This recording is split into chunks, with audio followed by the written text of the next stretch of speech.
Dynasty is yeah. Dynasty is live. Yeah. Dynasty is live. Get it back. Yeah. From the ground floor. Yeah, we started with a vision. Blueprint in the smoke, guard pressure, all precision. Late nights, hard calls, every move had a reason. Built it brick by brick. Now the whole room thieving. Hope I've been hit big. Felt the love in the crowd. Hands in the air, yeah, they said it out loud. Every grin, every shout, we could feel it come down. From a sea to a wave, now we run this town. Hold up, you can hear it in the brass. Cut sharp, cut clean. Every step got a stamp, every bar got steam. We've been moving too fast for the old out team. Now the name hit the room like a lie. Why you be now? Now the dynasty is live. Now the dynasty is live. Welcome back to Brick Dynasty Live. Tonight's guest is a Lego Master contestant, an incredible builder, and has collected more event badges than probably your average neck can support. So welcome, Tim's Brick Adventure. It's great to have you here. I'm excited to be here and meet you and get to talk. All right. So we're, of course, going to have lots of convention talk, as we kind of did in the green room there, because that's all super exciting and interesting. That's But all I do these days, too. Yeah, I think we got to hit the rewind button first, if you don't mind, and give a little origin story. How'd you get started with Lego? So it's kind of appropriate that today happens to be the day that we're doing this. My mother-in-law bought my son and I a set for Christmas in 2010. And this just happens to have been her birthday. She passed away several years ago. And in fact, that's where I was at dinner. We were my wife and the kids and stuff. And so I give her all the credit for getting me into this madness. Now, I had back in the late 60s, early 70s, my grandparents had a little Lego train set, and I've always been going to look it up and, know the number and all that. But it was one of them that had it was just red, white, and blue brick. It had the blue rail and the white cross trim. You had to build the railroad, and then it had the red wheels that stuck into the 2x4 and all that. And we just had a blast with it. But I don't know, somehow growing up in Western Kansas where there's absolutely nothing, there was TG&Y and then eventually Kmart. I mean, we didn't see a Walmart till I was in high school, I think it was. Wow. In the early 80s. So, and McDonald's too. I didn't know what a McDonald's was till I was in high school. So in 2010, that was kind of my first real, and the scary, or I don't know, funny part about it is with my daughter, I'd been in Toys R Us for years, but she was really into Barbies. And I joked after I learned where the Lego was it was all right around the corner. I said, I guess I never got to go around the corner and see all that wonderful, or I'd have been in trouble, because I was a big comic collector for years.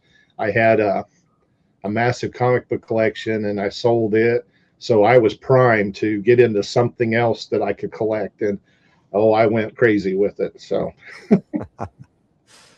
so you dove all the way in right away?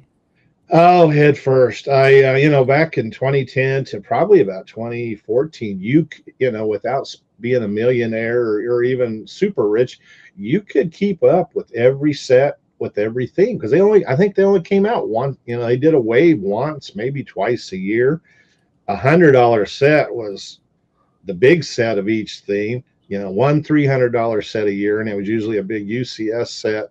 So, I mean, it got to the point where I'd go to the Lego store or go to Walmart or whatever, and I'm like, man, I hope they hurry and come out with some more stuff. I got all this, but that's what I am. You be careful what you wish for, because now look at how things are. It's like insane. Now I don't keep up with it all anymore. So, well, you've got your hands full doing all of the things these days. So I try. I'm very blessed with where I'm at right now. So yeah, I mean, if you were to even pick up a full wave, would you have time to build it if it was in front of you? No, I don't. I have the Ninjago from the beginning.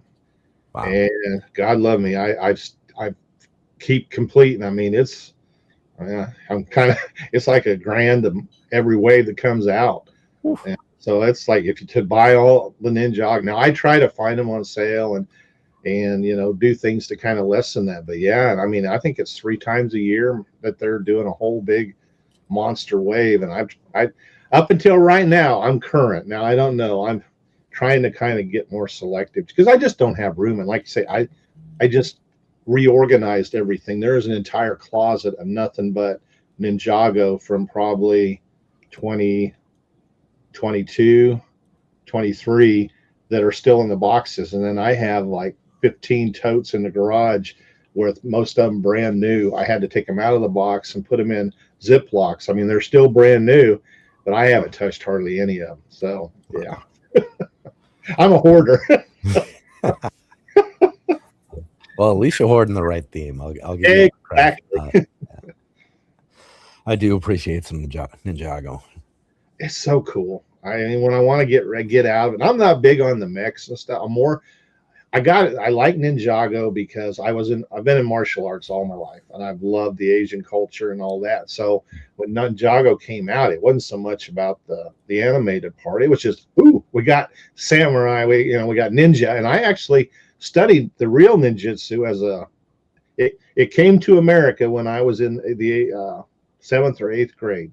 And I studied it out of books. And then eventually when I moved to Texas, I actually met it wasn't a grandmaster, but a master who had learned from the grandmaster, one of the last true ninjutsu grandmasters in Japan, and he was teaching them there.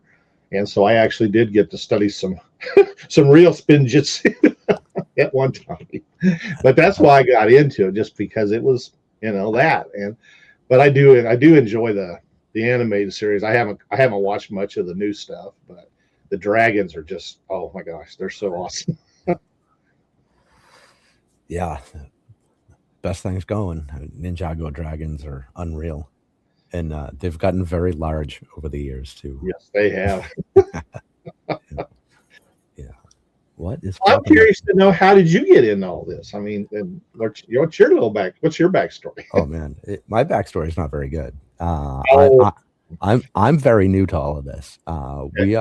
We're pandemic builders. We started 6 years ago. 6 years ago now. My God. I know, isn't that crazy? Yeah, that was fast. And yeah, I mean, we kind of came at it from a weird angle.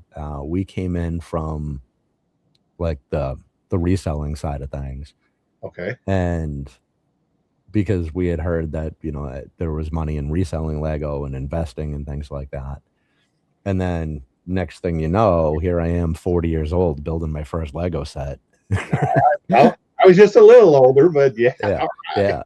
I mean, and then it just completely sucked in. And now like, this is my living room. Like it just, wow. we're screwed. Yeah. My wife won't let me leave this room. Yeah, this is our only room. I mean, we have bedrooms, but right. We're underground. We're in a small spot, and it's just taken over every inch of everything. We have Lego in the kitchen. I know how that is. It is. It's an obsession. Yeah. All right. Let's see. Let's see what's going on here. We got all kinds of stars popping up. We got to check in on chat for a second here. So we got, what is this? 250 joules from Click and Cliff. Wow. MVP. Cliffy, the hardest working man in live streaming. I love him. Every time I get anywhere near his house, I always stop in and see him, and it's always such a pleasure. So, love you, Cliffy. Yeah, he is a good man. And then let's see, he says 6'7". Oh, geez. Then what is this? And then Clutch. All right. I don't know what Clutch is referring to, but well, I mean, this is a Lego conversation. So, all right, let's see. Let's run back here, see what we missed. Rob Claxton in the building. Have you met Rob in your convention travels? I believe I have. Yeah, Rob is a good man. And then I we got with names, so that's in Heather. I've gotten this meet her with through Cliff, and let's see. We miss anybody else in here? Cliff and Heather are very active in here. Oh, here we go. There's a question for you. My boyfriend wanted to know what kind of martial arts you were in. You said that was ninjutsu? Well, actually, I grew up in Western Kansas, and I don't know where I developed this love of the martial arts, but I was pretty much self-taught, just learning from books and TV for a long time, just studying a little bit of Taekwondo. And then it's a whole long story, but I'll jump. I moved away from my hometown, and I ended up back in my hometown. I was doing bail as a bail bondsman and a bounty hunter and a PI, and a kid that had gone to school with me, I guess, had gone away and came back and was teaching kung fu. So I started learning, and that's where my actual belt. I've got a black belt in kung fu and a brown belt in the stick fighting stuff. And then I've studied a lot of different things. I mean, the ninjutsu was kind of a thing after I moved to Texas, and I've studied. Now I haven't done much of it in a long time. Right now my body, I am doing Tai Chi, which is helping me get healthier again. But so I've dabbled in a little bit of everything as far as the martial arts. So now I would imagine that traveling as much as you do, that's going to be hard for fitness. I mean, no, yeah, you do a lot of walking, but that's not quite the same. It's taking its toll, and I do a lot of standing. And right now I've got some back issues and neuropathy and some other things. So, but it's, you know what? I think it's because I love what I'm doing so much that it's helping. And I'm going to be 59 here in November, so I'm not exactly. I mean, you talk to anybody over 60, I'm just a kid, but I know a lot of 80-year-olds that would run circles around me. So, but yeah, it does, and because I was big into bodybuilding too, through my high school years and stuff, and I had about 16 years ago, I went back to the gym after 14 years of just doing nothing, just getting fat. Wow. And I started out 5 days a week. And then after I got into my 50s, I just went to 3 days a week, and I was religious about it. But now I'm lucky if I get in 1 day a week. So it is a little tougher, and I'm feeling the effects of not having that. But you know what? You got to do what you got to do while it's there. So, because who knows what can happen next year or the year after. I mean, right now, I've been given the opportunity to do what I'm doing, and I want to make the most of it. So how did this all come to be? Now, were you going to conventions pre-Lego Masters? Oh yeah, I got into. So 2010, my mother-in-law bought that set for Christmas, and of course, like I said, I jumped in, was buying stuff, of course, online and checking stuff out, and then I found out about the clubs. The Houston club actually, and we went to I think the first Brick Fiesta. It's now Brick Rodeo, but then it was Brick Fiesta, and I think it was the first one that came to Houston in like 2011. And then I saw it, and I thought, ooh, this is kind of cool, but I was kind of like, ooh, do I really want to? I don't really want to take my Lego all over the place, and a chance of people walking away with my figs and stuff like that. So I really didn't go much further with that until 2014. By that point, I'd driven to San Antonio for Brick Fiesta 1 year, and I drove to Austin 1 year. Just literally went to the thing and drove back to Houston. And so the bug was kind of there. I'm like, oh, this is kind of cool. These are really great people. I really think I want to be part of this. So it was a hard deal to track down the Houston club, but I did, and I joined in 2014, and then I dove into that kind of head first. My first couple of conventions, I just did collabs, the first one was a collab amongst the group, and then 2016, I decided to branch out. I had all my little the Wild West is my thing, and I had all these historical figures I had created and didn't know what to do with them. So I'm like, ooh, I could do a whole Western display. And so 2016, I did the Wild West and the Samurai, which I love too. And then it just went from that to a much bigger Wild West build in 2021. And now that's actually what I'm currently touring with with Brick Convention. That's my main build for my little area. Cause I'm kind of jumping around here a little bit, but at Brick Convention, we have myself, there's AC Penn, which most people know AC. He's like a legend in the Lego world. He been building for a long, long time, been featured all over the place, and he's a lot of fun. Him and his wife, I've really gotten pretty close with them. And then EJ Bocan, who is just a master builder in his own right.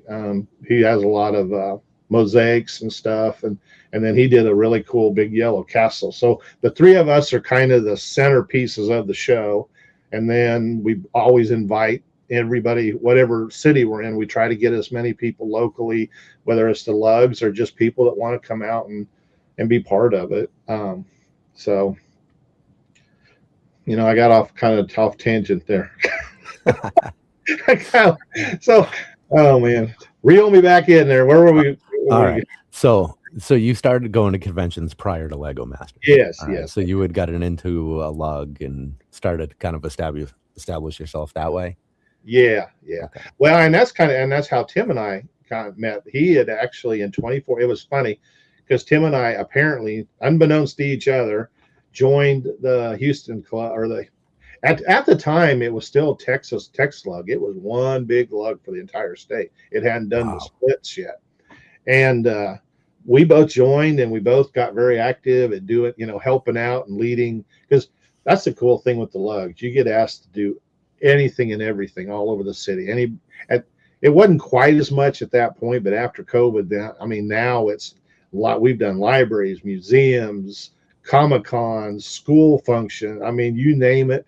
If there's can be a Lego element, they want the club to have a presence and stuff. So cool. We both, kind of dove into all of that. And then when Lego Masters came around, he was actually the one that, because he was our ambassador for the club, he saw all the emails because, you may or may not know, for season 1, they were having a hard, my understanding is, because I tell this story a lot at the convention every weekend, but my understanding is they were having a hard time getting people to take it. They weren't sure it was a real thing. And so they were just, anybody that had any kind of internet presence as far as Lego, they were hitting the clubs, just emails, the casting people were. And so Tim, I guess, had kind of been talking with one guy. And so he put out a thing to the club. He said, hey, I think I'm going to give this a chance. Does anybody want to do it with me? And I was kind of in between jobs and things like that. So I was like, absolutely. I asked my wife, and she said, does it pay? And I said, well, I assume it's a TV show. I assume you get something. She's like, okay. So that started our journey, and then it took us a while, but we finally, season 4 ended up on there. But he was the one. He's got me. I owe it to him that I'm doing what I'm doing now. That he's the one that got us started down that path. So, how was that experience? Oh my gosh, that was the best time ever. I loved every second of it. The people I got to work to be castmates with, and the production people were just, some of them I still try to interact with them on Instagram and stuff like that, because it was just so cool, and I just was living my best life. I spent most of my adult life trying to figure out what in the world. I decided at 18 I wanted to work for myself, and I've spent most of my earlier 40 years. I've been an artist, did commission artwork for years, carpenter, electrician. I did private investigation for 20 years. I was a bartender at one point. Been a minister and doing weddings at one point. You name it, I've tried it, and I don't know, something about that TV experience just was just hit hard. Hit me right. And the only sad thing is, it was just about a 4-week experience, and I don't know if it'll ever happen again, but I sure would love to do some of that again. But it would have to be kind of like that, not just reality TV in general, because most of it's kind of, but I tell people, because I get asked this question a lot, and I really, in my heart of hearts, I believe as far as Lego Masters, it's about as real as you can get, because we were not, there's no scripting. We weren't told to behave a certain way. Now, yes, when the final production, they kind of, it's Hollywood. So they try to frame things and put things in their perspective and stuff. But everything that happened there, all the reactions, any kind of drama, that was legit. It was just us having our moments and having a good time, and sometimes not having such a good time. But that's, that was the thing about it. I had never gotten paid to just to be me. and the goofier they wanted you to be goofy and all that. So, hey, well, here we go. So it was, and it has led me to where I'm at today. And I am just living my best life here right now. So now, when that was over, did the phone start ringing? No. That is the one thing you ask and you have, it looks like I saw with your intro thing, I saw a lot of my great friends and stuff, but I will guarantee you, everybody from the show that's out there now doing a lot of events and doing things, it's all because of their efforts. I mean, being on that show does nothing. I mean, I can walk into any Lego store in America, and I do, and they have no clue who I am. And you tell them, and okay, whatever. But and I was fortunate. By the time I did the show, I had gotten to know a lot of the different show people, or when I say show, I mean Lego conventions. I had been helping set up Brick Fair since 2021, so that really opened up my world on the East Coast and stuff. So I knew a lot, and I met, been able, because of doing that and some of the other things, had gotten to know some of the earlier season people and really get, becoming friends with them. And then I don't know, I love what I'm doing, and I have no problem going out there and, and I do a lot of stuff locally too. We just moved to this little town, Bartlesville, Oklahoma, 2 years ago for the grandkids. And anytime I'm home, I've done a lot of work with the library. I'm doing, Kansas is just to the north of us a few minutes. This summer I did 3 different little towns, their library programs and stuff. I've done a lot of stuff. There's a really great Wild West museum where I'm hoping my Wild West build that I currently have will find a home there as I try to do something new for the next, next convention season. But that part I was lucky. I mean, some of it I had to ask, though. They weren't asking me, but when I did ask, they were like, sure, let's be part of this. And I just love it enough that they see that, and I seem to, be a good draw to some degree. And it's, like I said, it's a lot of work, but it's very rewarding in the end too. So how did that work then? Did you pitch them and say, I want to tour with your convention or something along those lines? Kind of, sort of. Well, yeah. I mean, kind of. The ones that are actually, I've been basically hiring Lego Masters. There's several of them. Now, like it's kind of funny. The bigger shows where you find most of us there, that's more, we're on our own dime and all of that. But there's several of these shows, like Brick Fan Event, Nick and Amanda, that it's at Atlanta Brick Convention is their big flagship show. And then they have, I'm not sure how many they're doing this year, but like I worked with them. I did all of their shows 2024 and 2025, and we did like 8 shows and 7 shows. Wow. But with them, I got to be with Mark and Steven, Tacos and Corey, Ethan and Dom. Tim Kroll was there for a while. And then, I don't know, it's different ones, but we were kind of the steady, traveled with the show everyone that was there. And we're kind of the featured people. And then I also, at the same time, I was working with Brick Convention a little bit. And then there's the Ultimate Brick Show, Tim Kroll and Tim Woods, who I got to know through Well, actually, I met him at I've been him at Brick World. I finally got to Brick World in 2024, I guess. It's the Super Bowl. Yes. Oh my gosh, that was so much fun, and I really want to get back up there again because I really want. That's the only thing with Brick Convention right now. I'm the only Lego master that's there, so I miss seeing everybody. But I do try to invite. If we get to a city where there's somebody close, I'll hey, you want? I'll share my space with you, and I do a building event that I inherited. Now I didn't create it, and I'm going to say this correctly. Tim Kroll created this Lego Master Challenge event, and then Corey brought it to Corey Samuels brought it to Brick Convention, and then when the owner of Brick Convention needed me to come in, he needed me to run that thing, and so I've kind of made it my own little thing. That's not really a competition anymore, but it gives everybody a taste of what we did on the show a little bit. But it's my own little thing, and if they come help out, then they're part of that. I've got to meet two of the juniors, Stella and Vincent. We were in OKC back a few months and in Oregon, and they came out and I gave them some table space and they helped me with that build event. They just had a ball, and it was great to work with them. And so I kind of try to keep up with that way, but Brick Slopes is like my favorite show of all. So Cody and Brian, oh my gosh, they know how to put on a show. So if you haven't been there, I haven't yet. That you need to put that at the top of your bucket list, because it is just, I can't even quite describe it. It's like a big party for 4 days, and like a family reunion almost too. It's phenomenal, and all the conventions are great. I got nothing but great things to say about any of them. They all have their own little different things.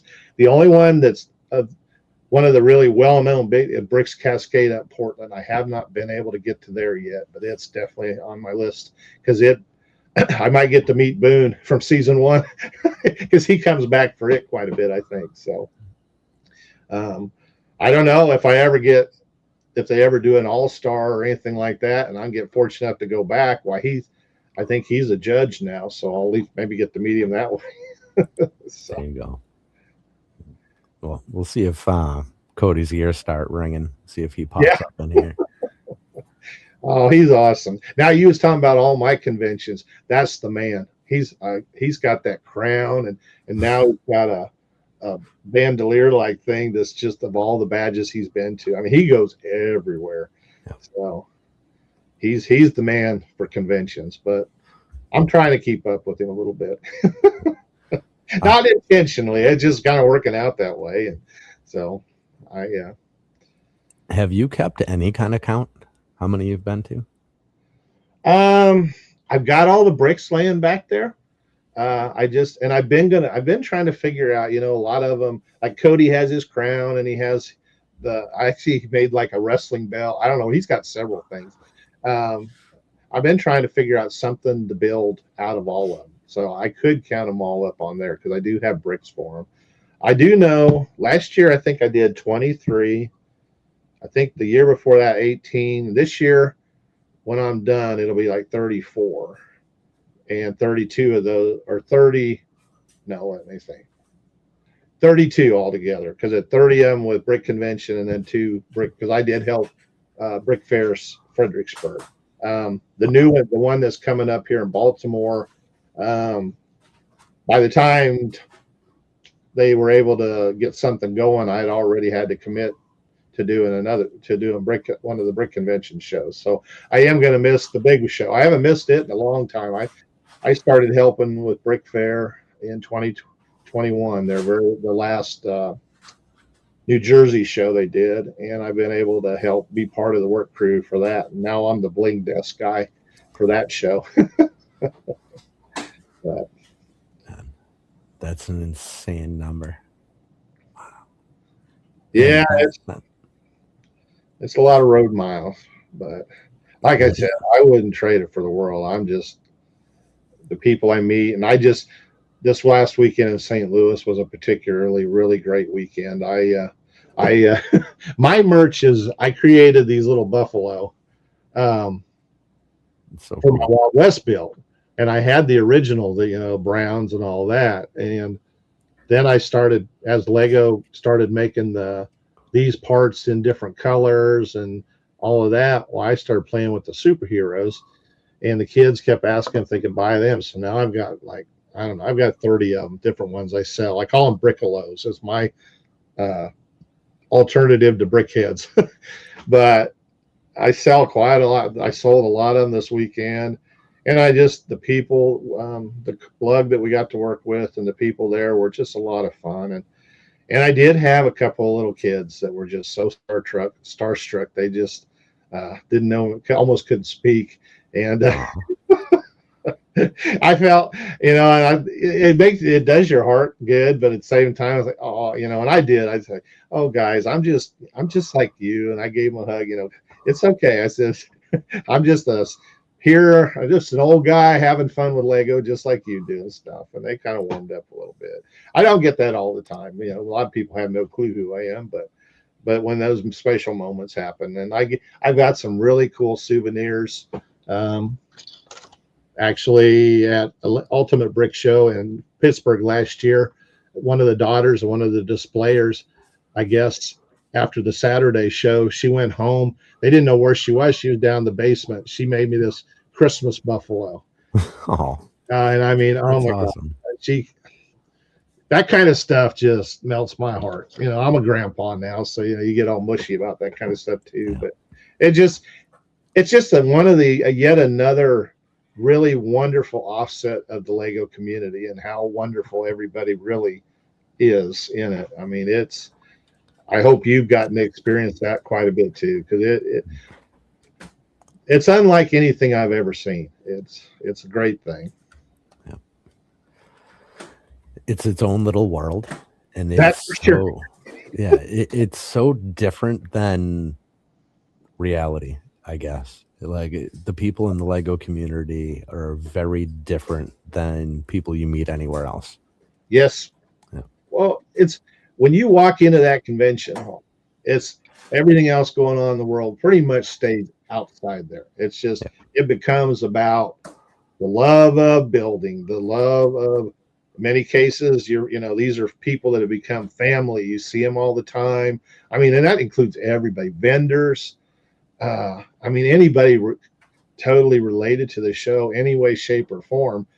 If they do enough shows, and they just become, to me anyway, everybody's my family. So whether they like it or not, they're part of my family now. Becomes a hostage situation. Yeah. All right, let's see. Did I, Sisu, I don't know if I said hello to you. So I apologize if I did not. Hello, I see you in there. And Hoarder's in here with us now. Hello, sir. So, my God, I can't even comprehend going to that many conventions. So, what do you do what do you do during the off season? Well, there really is no off season. That's the beautiful thing with Brick Convention. We've done now. Last year, we kind of wrapped up in November, and we didn't do anything in December. Now this year we've actually got, partly because January, one of the Austin show got postponed because of weather, and so he moved it to December. And then we're going to El Paso. That's our last show down in El Paso, right 2 weeks before Christmas, I think. So I think we're kind of taking the break on the month of November, but I'm doing Brick Fair. So my year is pretty much every month I've got. And then I try and like I said, I do stuff with the library and stuff. So I did a ornament building thing for the kids last year. And so I think we're going to try and do something with that again. So I treat this like a job. I mean, a full-time job, and try to work as much as I can, because I need the money. I mean, I ain't gonna lie, but I mean, that's kind of the thing. For the first time in my 50-some years, earning a regular steady paycheck and living a good, just living a good life and getting paid to do the absolute best thing you could ever do. Just talk and hang out. Yeah, man, it does sound like a dream. It is a dream, and I'm very grateful. And on the other hand, too, I feel a little, I don't know, not ashamed, but it's like I know it's a dream most everybody has. And sometimes I'm like, man, what did I do to deserve this? But on the other hand, it's like, you know what? I worked hard and I put in the time and went through the crap to get to where I am. And so I'm just, I'm going to enjoy it while I can, but at the same time, I want to build everybody up around me and involve everybody that I can, and at least, give everybody as much of the experience as I can. And, my day will end and I'll move on. I really want beyond this, get into motivational speaking and doing, just because I've gone through a lot. Depression. I mean, people are really focusing on the mental health aspect and stuff, and how Lego helps a lot, and it does. And I dealt with a lot of that all my life too, so I fully understand and can empathize with how all that works. And to be real honest, I mean, right about 3 or 4 years ago, Tim and I had tried out for season 1, and we did well enough. We just didn't go to California for the final thing, and then we skipped 2, but then 3 they actually reached out to me based on what they had seen. And in that kind of interim time, a lot of things were going on, and I hit a very low spot for me. I mean, I ain't gonna lie, I just didn't care if I woke up the next day or not. And my health was kind of bad, and I'm still dealing with that. But through friends and all of that, and the Lego community, and then finally getting back into this, I mean, I came out of that and to the top of the world. So I truly understand, and if I can help anybody, overcome anything. I mean, I've dealt with about all of it, so I feel like I've got a little bit of, something to share. Now, granted, we all have to kind of go through stuff that's how we grow. The more adversity, the more you grow, kind of thing. So, but at the same time, it's always good to have somebody in your corner too that can walk you through it and help you, hold your hand and get you through it. And I have been very fortunate to have a lot of good people behind me, my family most of all, but I've got a lot of great friends. And I do want to do a shout out. I know he's on here, but Julian, aka Bricksmith, I don't know if you've heard of him or not.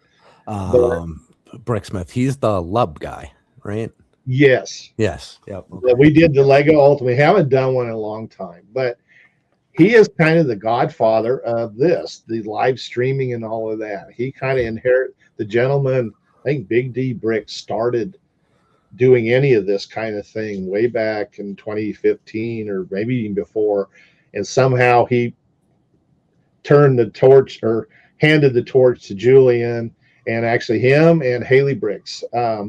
Kind of somehow, I don't remember how their connection was, but they kind of took it. And anybody that's a lot of the Lego masters that are doing live streaming and all that stuff, they went to Julian initially, or Julian helped them out. And I was fortunate to meet that big lug in 2021, and I owe him. That's why I'm the Lego Master thing, not so much, but even knowing about live streaming and stuff like that, I had no clue. I had started my YouTube channel, but all I had ever seen was like Jang Bricks and Bricksar and the Brick Show, where they did their videos and uploaded them and stuff, and they had cities and stuff. So that's what I was, my plan.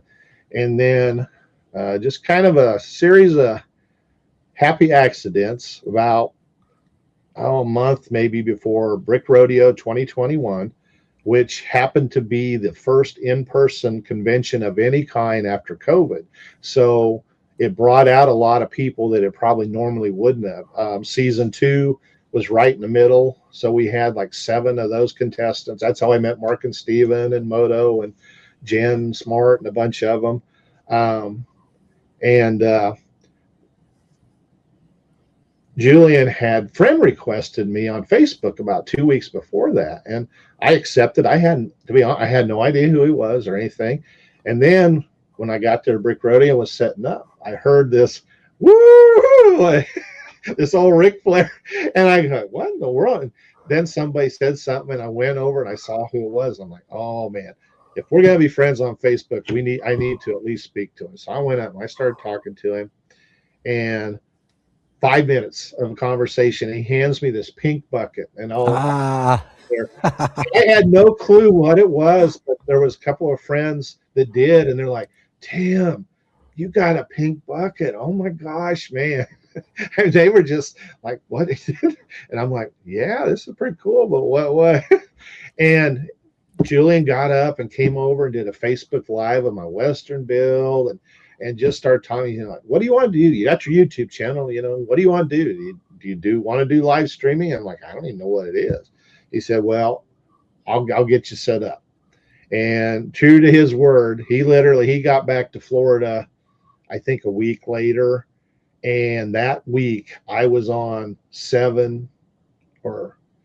every night I was on a different streaming thing. The first night it was with Brick Blaze. I don't know. He doesn't do his show as much. And then of course, Julian, those days, he was doing a Sunday night thing. And then he was doing the Lego Ultimate builds. And then he introduced me to Chris Giddens, Fazoom, old Gray Brick. They do a show every Monday and Thursday, and got me on there. And I just started. And then kind of Haley Bricks was at the 2021 show as well. And Julian had said something to her. So she's from Houston. And so she came over and was talking to me too. And she got me hooked up with Hoosier. That's how I got to know Cliff and a whole bunch of people. And then that year, not long after that, was Brick Fair, and the last Brick Fair, Alabama. And so I got to go. I didn't help set it up. I took my Wild West bill, but I got to meet all these people in person. And it was just like they all are just some of the most awesome people, and I cherish them, every one of them. But I did all those shows and stuff, and it just so I got to know people got to know me, and then it just and then there's the Bricking News, Jason and Alex. I met them.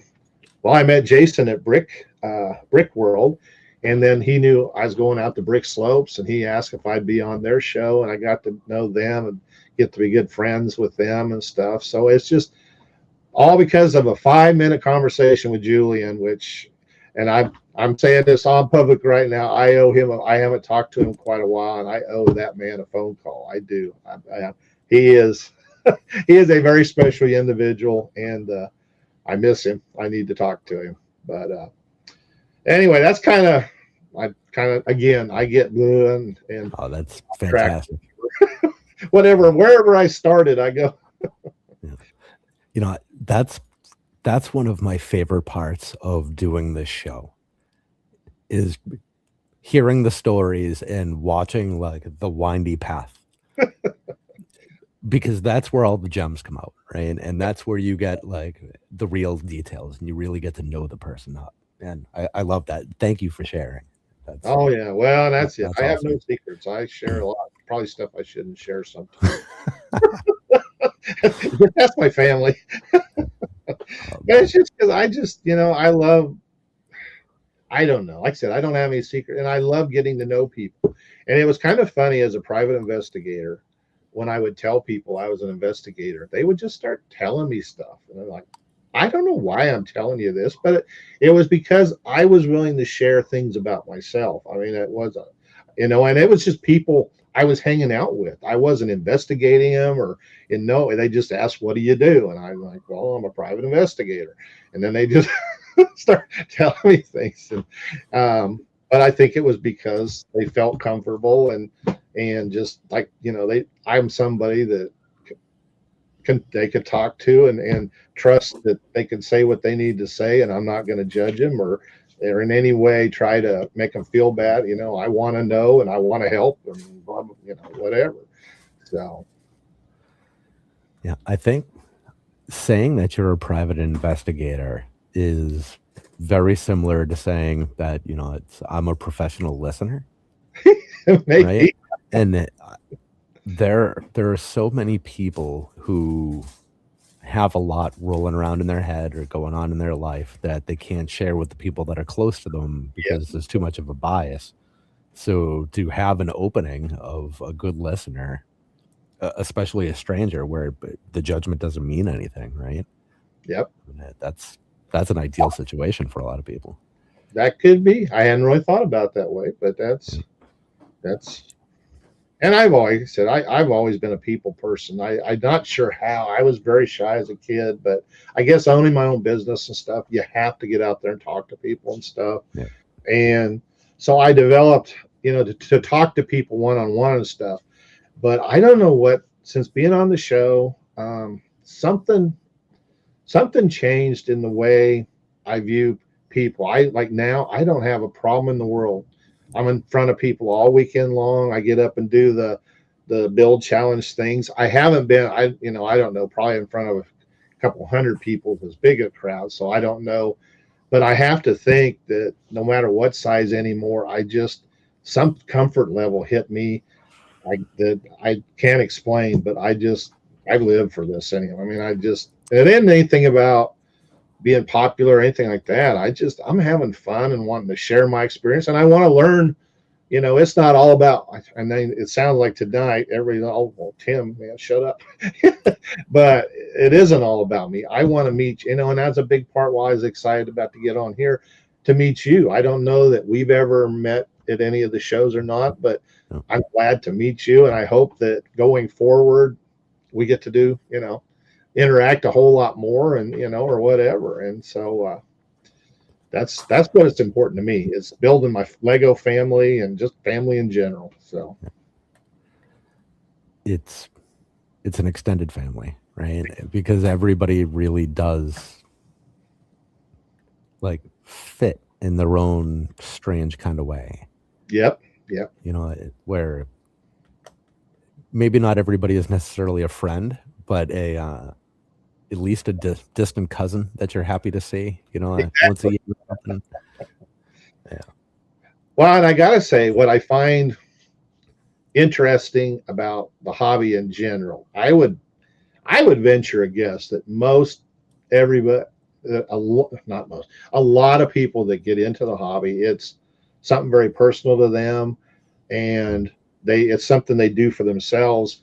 And so when they come to these conventions and they put their stuff out there on display, they're like, it's a big deal. And interacting with all these people, asking questions and stuff.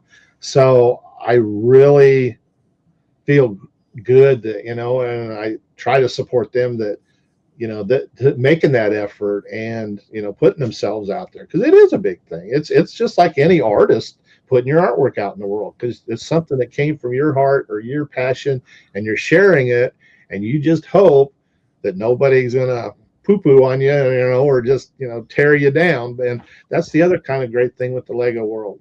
There once in a while it happens, but for the most part, everybody is just so supportive, and from everybody from the kids on up to, that's what I love too. I am meeting so many people in their 70s and even 80s that are just getting into the hobby, and they have Lego rooms and they have collections and they're doing mocks and all that stuff. And it's awesome. Oh, I love that.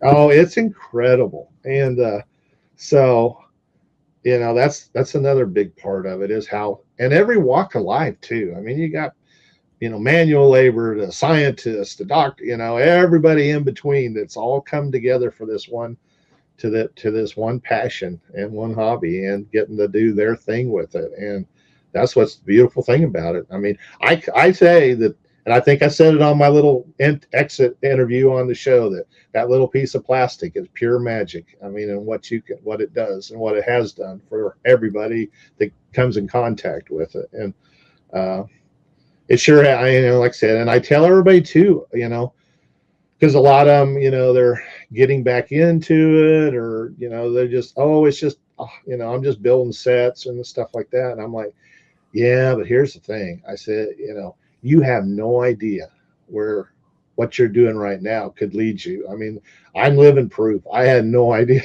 this was going to be my life. Never an indication in any way how that little piece of plastic was going to change my life. And it could be that way for anybody at any time. So, that's the other cool part of it too.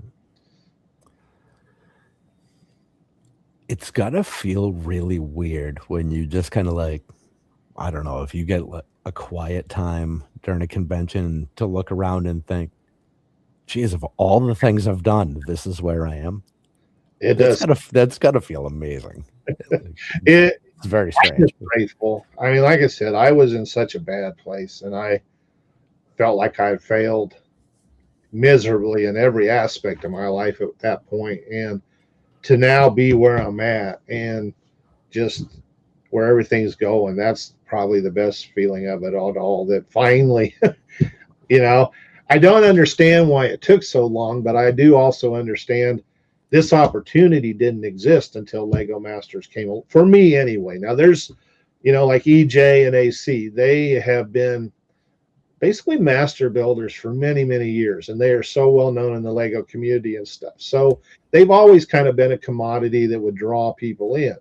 But if I didn't, and I'm just being straight up honest, if I hadn't been on this show, I wouldn't be doing this. I mean, I would still be displaying as much as I could.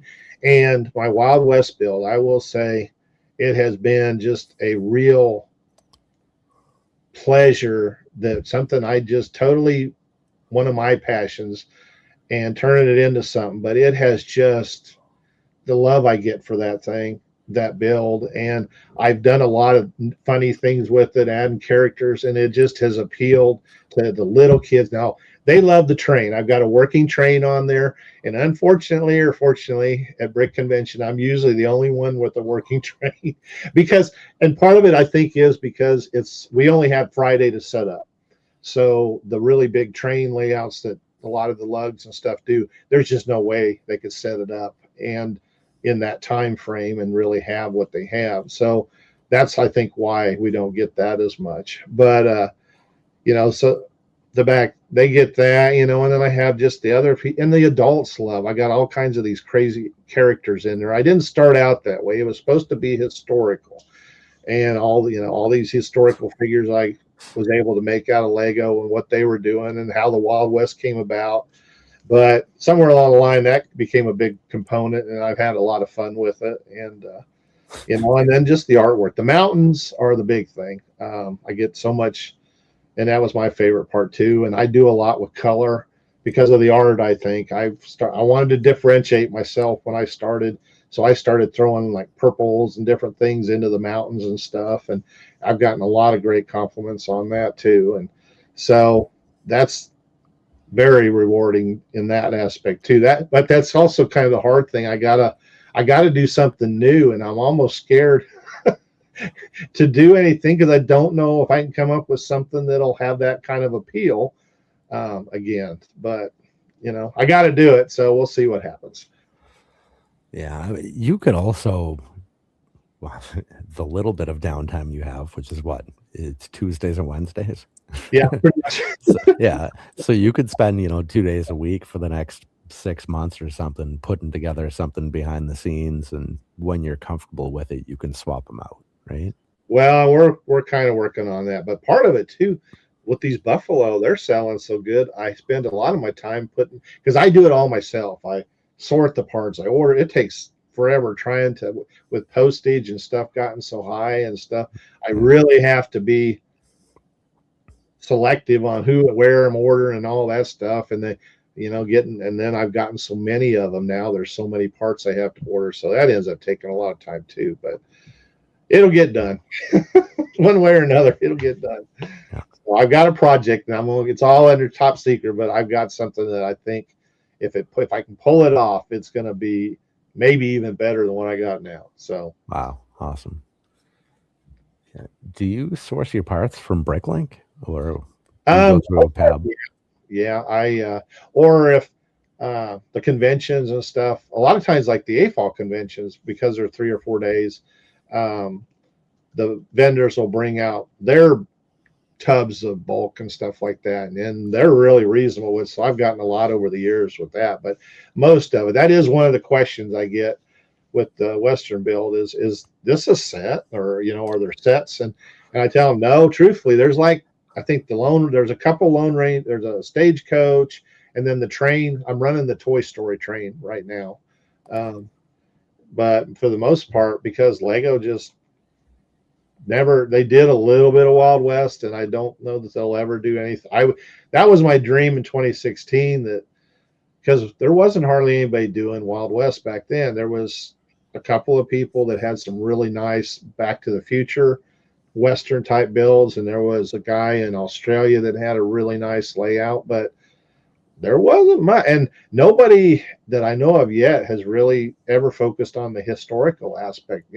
I've got all like Wyatt or Walby, and I've got a whole little book that shows the historical people and what I came up with, and then a little bit of the history stuff, because I wanted to teach history with it, because I was really inspired. Actually, Grayson, that owns Brick Convention, many years ago, he did a little book, Medieval Lego, that he still sells. And it's just the history, a medieval history. I think he was going to, he's an amazing young man in his own right. He started doing Lego stuff at the age of 15 and built up a show, and now has built up Brick Convention, and did this book while he was in college. And it really inspired me. I wanted to do a Wild West book similar to it, but Castle seems to be a more popular. The publisher I tried to and pitch it to, they weren't interested in it, so I haven't ever really gone back and revisited it. But I always thought that would be kind of fun to do something. So I may at some point do. I've got a couple children's books that I've had for a few years that I need to finish up first. So that is one thing. I am a procrastinator, and I work. And I've set myself up to work under pressure, which I did decide probably helped me on the show, because once Tim and I figured out what we were going to do, he did what he needed to do, and I went and did I had the fun. I just was having a good old time. So I was never stressing about, because I wasn't ever worried about winning or anything like that. I was just there to have the experience, and I really enjoy Will Arnett in all his stuff. And so I really felt like, because I immersed myself in Lego Masters. I watched season 1 I don't know how many times, and season 2 to prepare, because Tim and I, for season 3, we actually ended up being the alternate team. So we did actually go hang with everybody for a week, and then we're told, well, you guys were the alternate team, so you're not going to be on the show. Which was one of the worst days of my life, but I got over it. And then we tried again season 4, and I guess we wore them down. They put us on there. But I had so immersed myself in it, that Will became like my buddy kind of thing. And I thought, man, we'll have a great time. And I don't know what he thought, but I had a great time with our little bit of interactions with him. And actually the fun thing, and the one real good story I have is, I think it was the last episode we were on. I had, of course, I had been taught. You talk to these producers all the time. They're trying to find out stuff about you as things are going on, so Will have stuff to talk about and things like that. So they knew about all my jobs, my PI career, and bounty hunter, and all that kind of stuff. And so he came up and he said, "So Tim, you've done a lot of things." And I like, "Yeah, I do artwork and this and that." And Tim, the other Tim, he's like, "No, Tim, I think he's meaning some of the other things you've done." And so somehow from the bounty hunter, we started to spin off that I watch the Western channels all the time, which I do. And there's 3 commercials on there all day long. The walk-in shower, life alert, and then this one car insurance thing all day long, over and over and over. And he's like, "Oh," he said, "well, okay. So if I was to do one of those commercials, which one do you think I would be good for?" And I like, "Well, you know what? You're kind of a macho guy. I think the walk-in shower." Because I was thinking there was the one Peter. Oh, I can't. The guy that was on the original Mission Impossible is one of the big actors for a while. And he was a tough guy, did a lot of action stuff. And so I said, at the walk-in shower. And he's like, "Okay." So I kind of reached over and he said, "Here's the deal. If I ever do a walk-in shower commercial, you have to direct." And then he shook my hand on it. So now, don't ever. I would have no clue what being a director was, because the director of our show, we saw him, but I didn't have a clue what he was doing or anything like that. So I don't know what a director is. But if you ever see Will Arnett in a walk-in shower commercial, I might or might not have had a little part of it. That's That's fantastic. And it's funny you mentioned those three commercials. That's so fitting. Like they're really putting the right commercials for the audience, right? Oh, they do well that Yeah. and the drug commercials all day, all the different ailments. And unfortunately, I'm having some of those ailments, but I'm not. But that's the bad thing. I see all day long. They tell you what it helps solve, and then there's blah, blah, blah, blah, it may cause this, this, this, this, this. It might kill you 100 different ways, and so on. Yeah. Okay, I don't need to mess with that drug. No So way. I'm learning things too. On which streaming service is it? Is it Netflix? We get some super cheap package, so we have the commercial version of like every streaming service. And I'm pretty sure it was Netflix. We were watching. Doesn't matter. Doesn't matter what the show was, but this is a show I'm watching with my kids, right? Right. And the commercials during the course of that show are some knockoff version of Ozempic, some like AIDS treatment thing, Yeah. which I didn't even know was a thing anymore. I mean, thankfully, it's in my life. I don't have to be aware of that. But so Ozempic, AIDS, and like, I don't know, buy a Jeep or something. It's like, who do you think is in this room? Somebody's paying to market this to like my 9-year-old. What's even happening here? I know, especially the drug commercials. They're everywhere. Because what's funny, I guess in Europe they don't allow them to do that. They don't allow them to have any kind of advertising for drugs and stuff like that. So they turn it into like a magical thing. People singing and dancing. Oh, is it big? Yeah. It's like, yeah, maybe not. Yeah, and it's like you listen to those commercials, and like there's 2 minutes of like joy and people living their best life without whatever problem was just magically solved. Yeah. And then there's like a full minute listing out these horrible side effects. I know. Oh my God. There's a lot of illnesses out there that I just absolutely don't want. And God help the people that have these things. But like, I would probably rather deal with some of these problems than the horrible side effects that they cause. Like, well, and I'm kind of there. I am dealing with some of the things, and I'm actually went to a Chinese medicine doctor. I'm doing doing the acupuncture and the herbal. They use the herbs and stuff, and she, knock on wood, she's done me a lot of good. And the thing that she told me right up front, she said, I'm here to cure you. I'm here to get your body back in balance so that you don't have to come back and see me. This isn't for the rest of your life. And any of these herbs I give you are only temporary. We're not putting them on. We're going to fix whatever's wrong so you don't have to keep taking all this stuff. And I'm like, that's exactly what I wanted to hear. I mean, I don't want to be on this stuff the rest of my life, and I don't have the money for it either. So, but I don't know. We're getting way off of. Yeah, well, that's half the fun. Yeah. So I want to know. So how did you get into the podcasting and stuff? By accident. So Cool Han Luke's Bricks. Yeah. You familiar with them? Yeah. Cool Han's a great guy. And it was a year and a half ago, he was doing a charity stream right after the California wildfires. Oh, He was doing a charity stream for that. And he asked if I wanted to be involved. Like, sure. Like we have like a little build stream that myself and somebody from my team, we used to do a little bit. So sure, we can do that. So Saunders was my co-host then. We had a little build stream that we did during the course of that. It's like, hey Saunders, maybe it'd be cool to have a guest. So after the charity stream, the next week we had Cool Han on as a guest, and we gave away a couple sets to help raise money. So we did the giveaway during that following stream. It's like, man, this is a lot of fun. Like maybe instead of doing build streams, we just have guests on every week. And I don't know how, but for what do we figure out? This is week 95.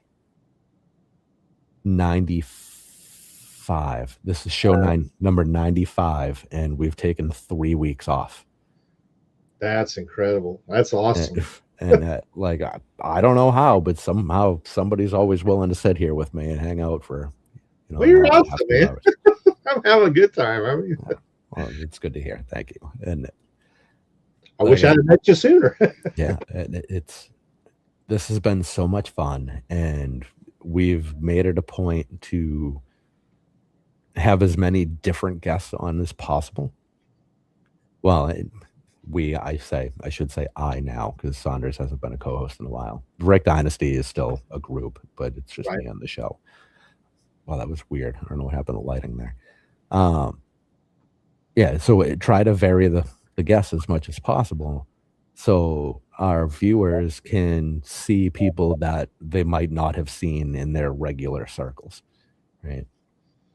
To try to avoid the click thing and let everybody branch out and meet new people. And it's worked out great. I mean, we've had people from every corner of I saw the that. community. Kudos to you. That's amazing.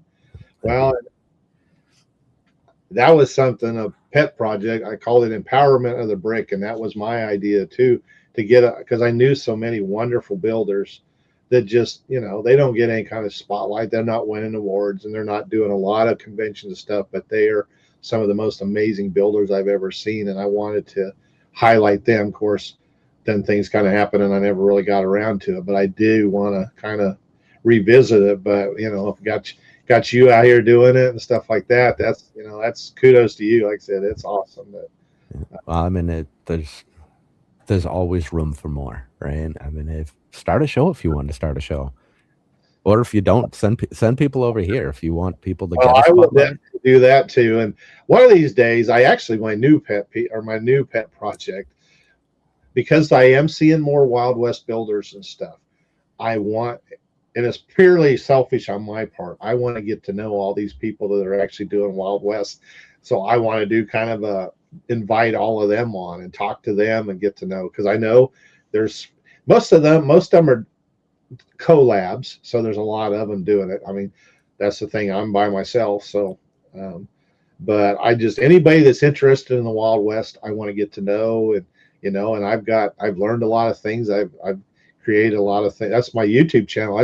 I haven't looked at it in a while. I was on something the other day. I'm almost up to 1,000 subscribers. Wow. I haven't made a video in a year and a half, probably, or even looked at YouTube. So wow, good for you. Thank you, everybody. If anybody's out there that signed up recently, but there is a lot of good stuff on there, and just as far as how to and that kind of thing. So there is stuff there for people to go to. So I'm very excited that it's growing. But and one day I'll get back to it. But no, and that's where y'all inspire me to get my butt in gear and do things too. So,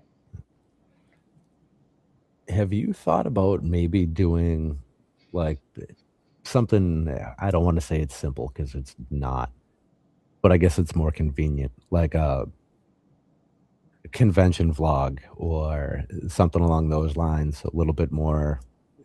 I don't know, a picture, video, something like that. At one point I kind of tried. I took video and pictures of all the conventions, all the builds, and I would sit down, and somewhere along the line, it just got to be too much. And I don't know, when I'm at the show, it takes me a while to set everything up. So, but my Friday, I'm usually there trying to get my thing. And then I don't know, once the crowds come, because I really feel bad, I don't get to interact with the local builders and stuff as much as I'd like to.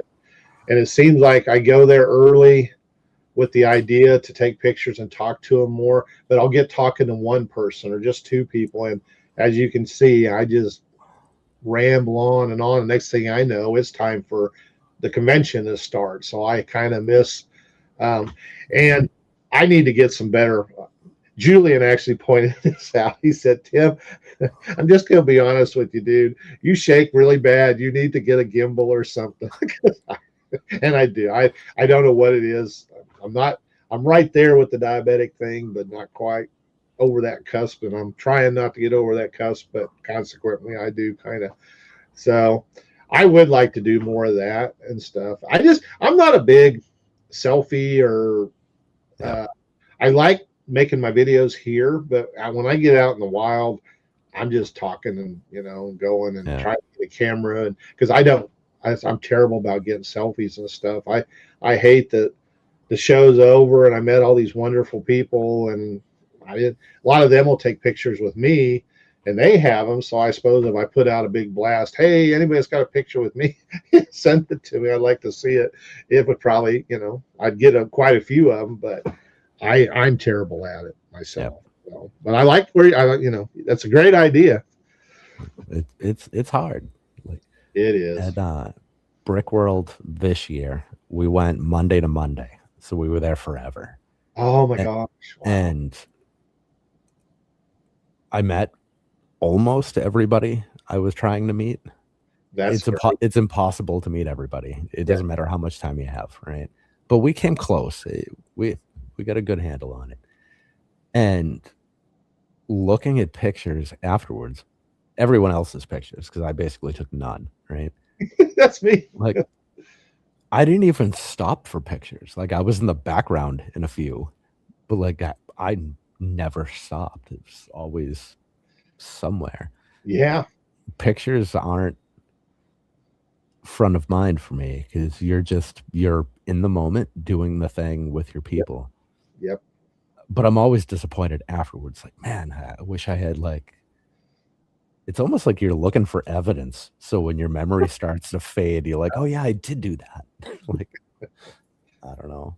Well, and the thing too, if you have all them, I do pretty good job of taking pictures of all the builds at the shows and stuff, but I never go back and look at them. It's like, so, and I really, and I hate what I take pictures of them for is because I really want to do like a wrap up post of what the great stuff I saw, and kudos to and sometimes I get it done, so most of the time I don't, and I hate that because I see so many great things and so many wonderful people that I want to highlight. I did do a video, and it was kind of because his dad reminded me, but there was a young man in I think it was New Jersey, who makes these wonderful amazing young man. I don't know, he's probably 6 or 7, I think, and he did Transformers. He created his own, and so I did do a video and to introduce him and stuff. And his dad reached out to me a few weeks ago and said, "Hey, did you ever get that video or find that video you made?" And I'm like, "Oh, I thought I'd done something with that." So we got that out there. The sad part is he doesn't really do social media. So I don't know. I didn't have any way for people. I had a lot of great comments and stuff, but I had no way to. But I think his dad was they were following me and stuff. So hopefully they got to see. But, so I try, if it's really, really important, I try to make it happen. I mean, it's really, really important all the time, but there's so many people I want to shout out and all that it's kind of hard to keep up with. So, question here for you. About collaborations at shows. So, funny story about that. My Wild West build was the inspiration. Actually, Brick Rodeo 2020. Robert Claraday, who is a phenomenal build. He's part of the San Antonio lug, and he's actually the guy that kind of lays out Brick Rodeo. And he loves Wild West, and he was like, "Hey, we need to do a Wild West collab for last year, 2024." And I'm like, "Yeah, let's," And then something happened. It was just kind of one of the things we threw out there. And then the 2022 Brick Rodeo, because it went back and forth between Houston and Austin, and this now I think it's going to stay in Austin for a while. But another builder, Matthew Green, who is part of the Dallas club, who I've known the man since 2015, I guess. I saw his stuff at one of the Brick Fiestas. He does these just huge monster builds. That show he had Helms Deep, and I mean it was probably a 6-foot table long. He had a World War II diorama. He had the Shire, and he does all this stuff. And so I'd always been a big fan of his. And so he was at Brick Rodeo 2023. I saw him, and he was like, "Man, I want to do a Wild West collab with you." And I'm like, my hero, I want to do it. And then Robert came out and said, "Man, you're supposed to do one with me." And I said, "Well, let's do this thing." And the kind of the thing was, I had a whole list of shows I was having to do, working, and so I thought we were going to kind of ease into this thing. Well, Matthew just took it and ran. He had I think he ended up recruiting 12 people to do this collab, and I tried to figure out how in the world I could do something and fit in, but everything I was going to build somebody else, and then my schedule just got so crazy, so I never got to help at all. But they ended up doing this I think it's 60 feet of Wild West incredible goodness of all kinds. They got all kinds of fun space references. He did Devil's Tower. I think that thing is probably a good 4.5 feet tall. And then hundreds of his own little herd of buffalo. I mean, he did probably a third of it. And then there was everybody. Robert had this beautiful canyon with a working water feature and all that. And then you had all these other people that had.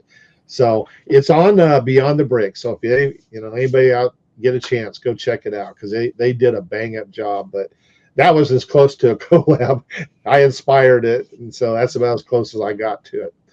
But it wasn't. I don't know. I find it hard. I don't know how everybody that does the collabs, because I don't know. It's it's hard to figure out where to fit in, kind of thing, I guess. But I was looking here. Western version of Lord of the Rings would be fun. Cowboy hobbits. Well, to be honest, there is some Hobbit and Lord of the Ring torsos and stuff in my build now.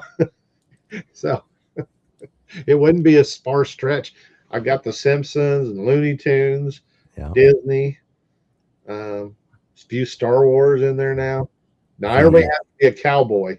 They all get made into cowboys if they go in there. But those tents that you use, those are from Indiana Jones, right? They are. I had no idea at the time. I just found them on Brick, because I got into Lego in 2010, and then it wasn't long that I saw people just taking the existing parts and making superheroes and all kinds of stuff, and I'm like, I wonder how many Wild West figures I can make. I had my list: Wyatt Earp, Wild Bill Hickok, and Buffalo Bill, and all of them, and so I started making all of them. And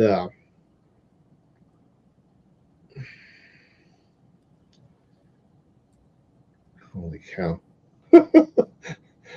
Oh, this is getting worse all the time.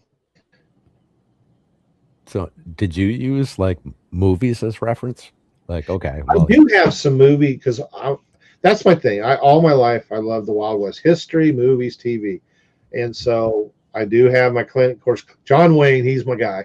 So he was one of the, I have to make stickers for them. I did like the Virginian and Trampus. That's one of the Virginian was a really popular West that I still love. Randolph Scott, he did a lot of Westerns. The thing that I'm running into, and I'm putting this, the hats, Lego only makes a certain number of styles of hats. And like the Cartwrights, Bonanza, I don't know if I'm familiar with Bonanza. There was Cartwright boys, and Haas had this big 10-gallon hat, and I really want to make them, but I don't have a way to make that hat. And I thought for the longest time that 3D printing, but I've since recently learned, talking to some of these guys that make the custom figures and stuff, that the 3D printing really wouldn't work as well for the hats. And I don't remember why, but there's some kind of resin printing that was explained to me this weekend. And it's kind of the same way, but it's UV, it's the liquidy, it's liquid, and the UV light hardens that liquid, but you get a much smoother, almost, it looks like Lego, where the 3D stuff has that kind of matte finish kind of to it. And so that was what I was told would be the way to do all these hats. Because like Blazing Saddles, I love that movie. Ah, I've got so Monk good. there, and Clavon Little would be easy enough to do because I've already done kind of a buckskin uh, sticker to make an outfit. But Gene Wilder's character, the Frisco Kid, I think, or something like that, you got to have his hair. And then he had kind of a different round, kind of more a hat that kind of like Clint Eastwood wore in Yep. his movies. It had more of a flat thing. So it's just hard. That's what's kind of keeping me from getting too crazy with the movie people. But I've learned to incorporate everything. Wizard, her actually the Jedi are perfect for like the Apache or the southwestern tribes and stuff. I've got a Geronimo figure that is absolutely perfect from this photograph of him that's very famous. And about the time I was making him, Lego did this hair piece that just, I mean, I don't know.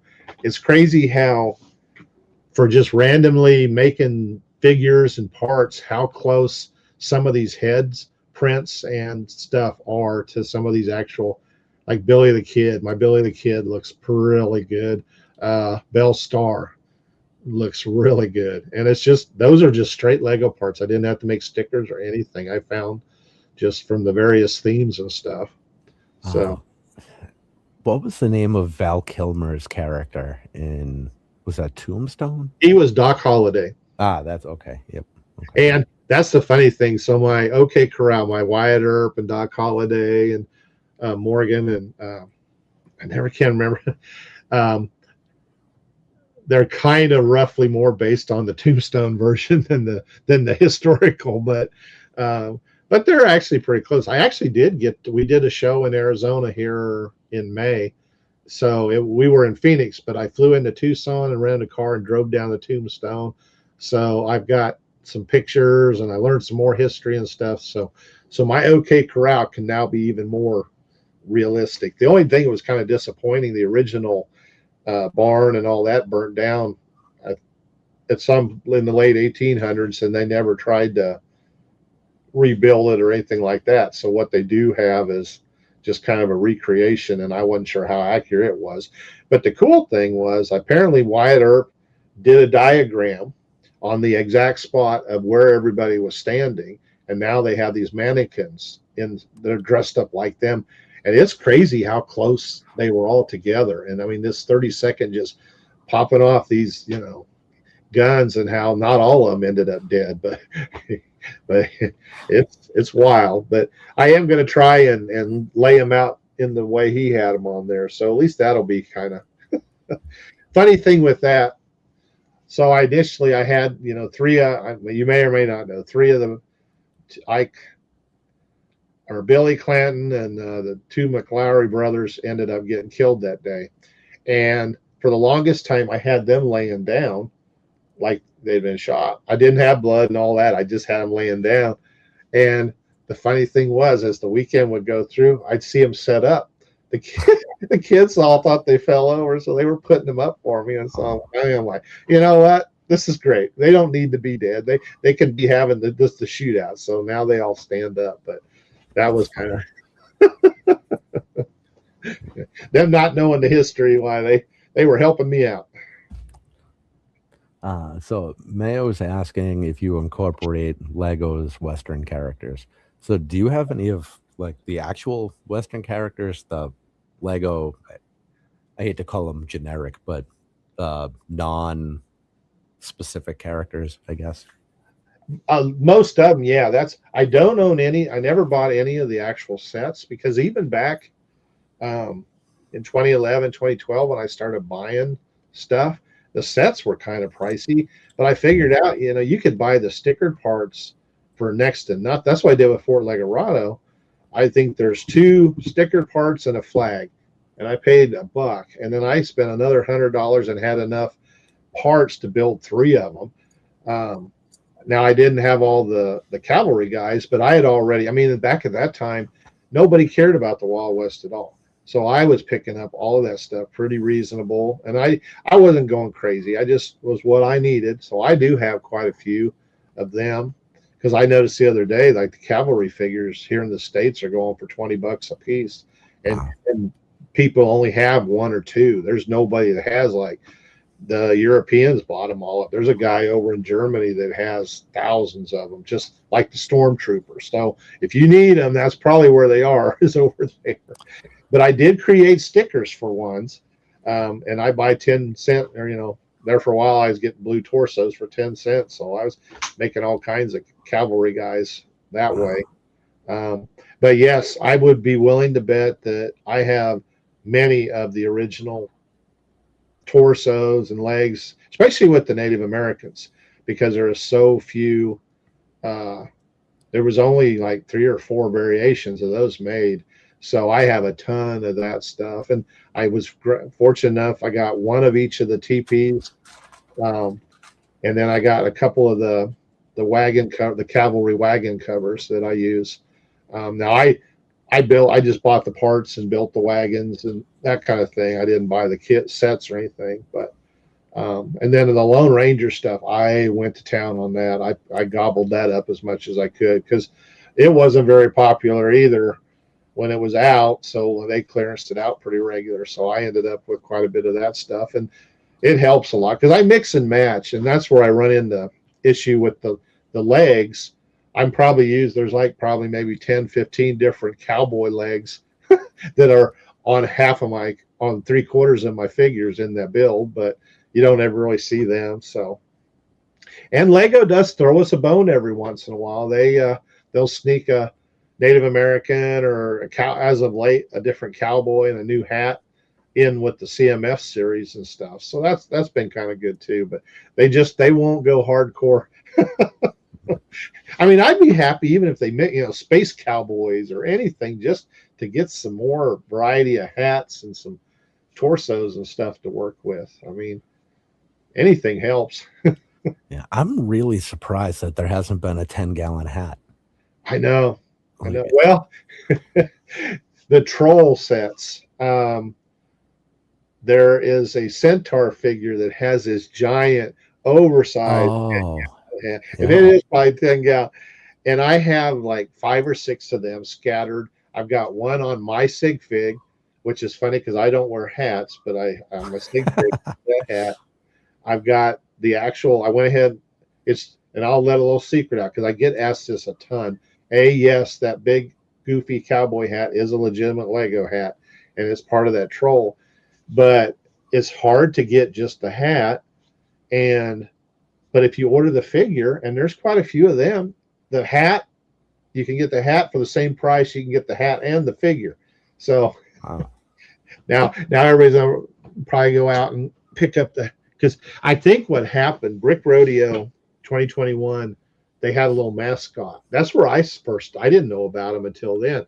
So, and they probably bought, several hundred of them to be able to have them for the things they handed out and stuff. So there was already a deficit before I got a hold of them. And I own probably 10 or 12 of them, but that I use for various things. What I want to do, I saw the big foam hats for 4th of July.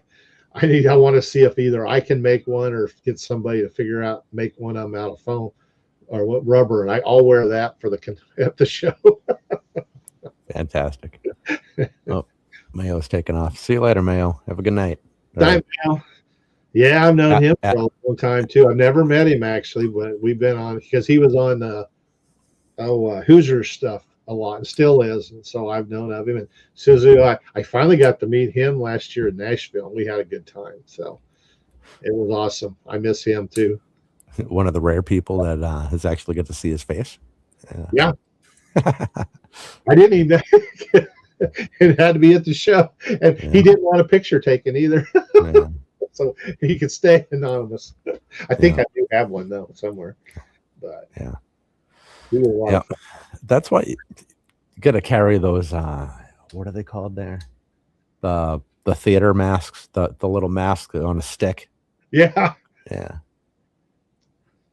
No, that's it. I mean, so many. That was the thing. even when I did like with Hoosier and oh, sometimes they all the whole stream was just their hands. You never got to see their face or anything, and they talked, and I'd get on there and I'm in my big old ugly bug because I don't have the rights. I don't have a setup at all. I've got just this basic camera right here in the front. I've been going to try and build a little thing and try and have the dual camera and what I'm building and stuff, but I just haven't got around to doing it I all. wonder if, let me see if this camera will reach. Can I stretch Now, this do you over? have a Bricklink store, or is that just your building? Yeah, that's a Bricklink store. Can you see this camera? It's got a little light on it. Yeah. Oh, that's cool. So this camera, it's on a gooseneck, and it basically just aims down. Oh, we are. I use that to identify parts in the Bricklink store, so I can just snap a picture and it'll tell me what they are. Right. For doing streaming on like a build stream, that camera is $18, I think it was. It's super No cheap. way. Yeah, it's super cheap. It's useless if you actually want to like look at it and have it be like a webcam. It sucks. But it's great for aiming down. So you can use that for like a build stream just for your hands and your parts, and use your regular webcam for like the top part. It's fantastic. Is it on Amazon? Yeah, it's on Amazon, super cheap, and you can flip it so it, depending on which way you're aiming it, you can reverse it on the screen. It's got 3 light settings in it if you need to brighten things up. The thing's unreal. It was so cheap. No, well, I'll have to remember that. Yeah. I don't know when I'll get around to doing another build. Yeah. I feel bad. I think Brickcraft has sent me some sets to do for them, and Panacea, I got to do one for them. They had a knight on a horse that they sent me that is just phenomenal.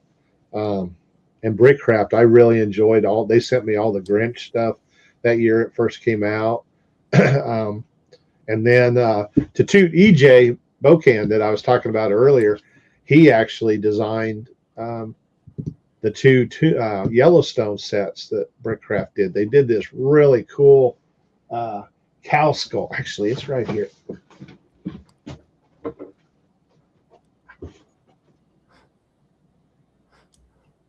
It's the funny thing about these streams is when somebody stands up, you always got to hope they have pants on. I know.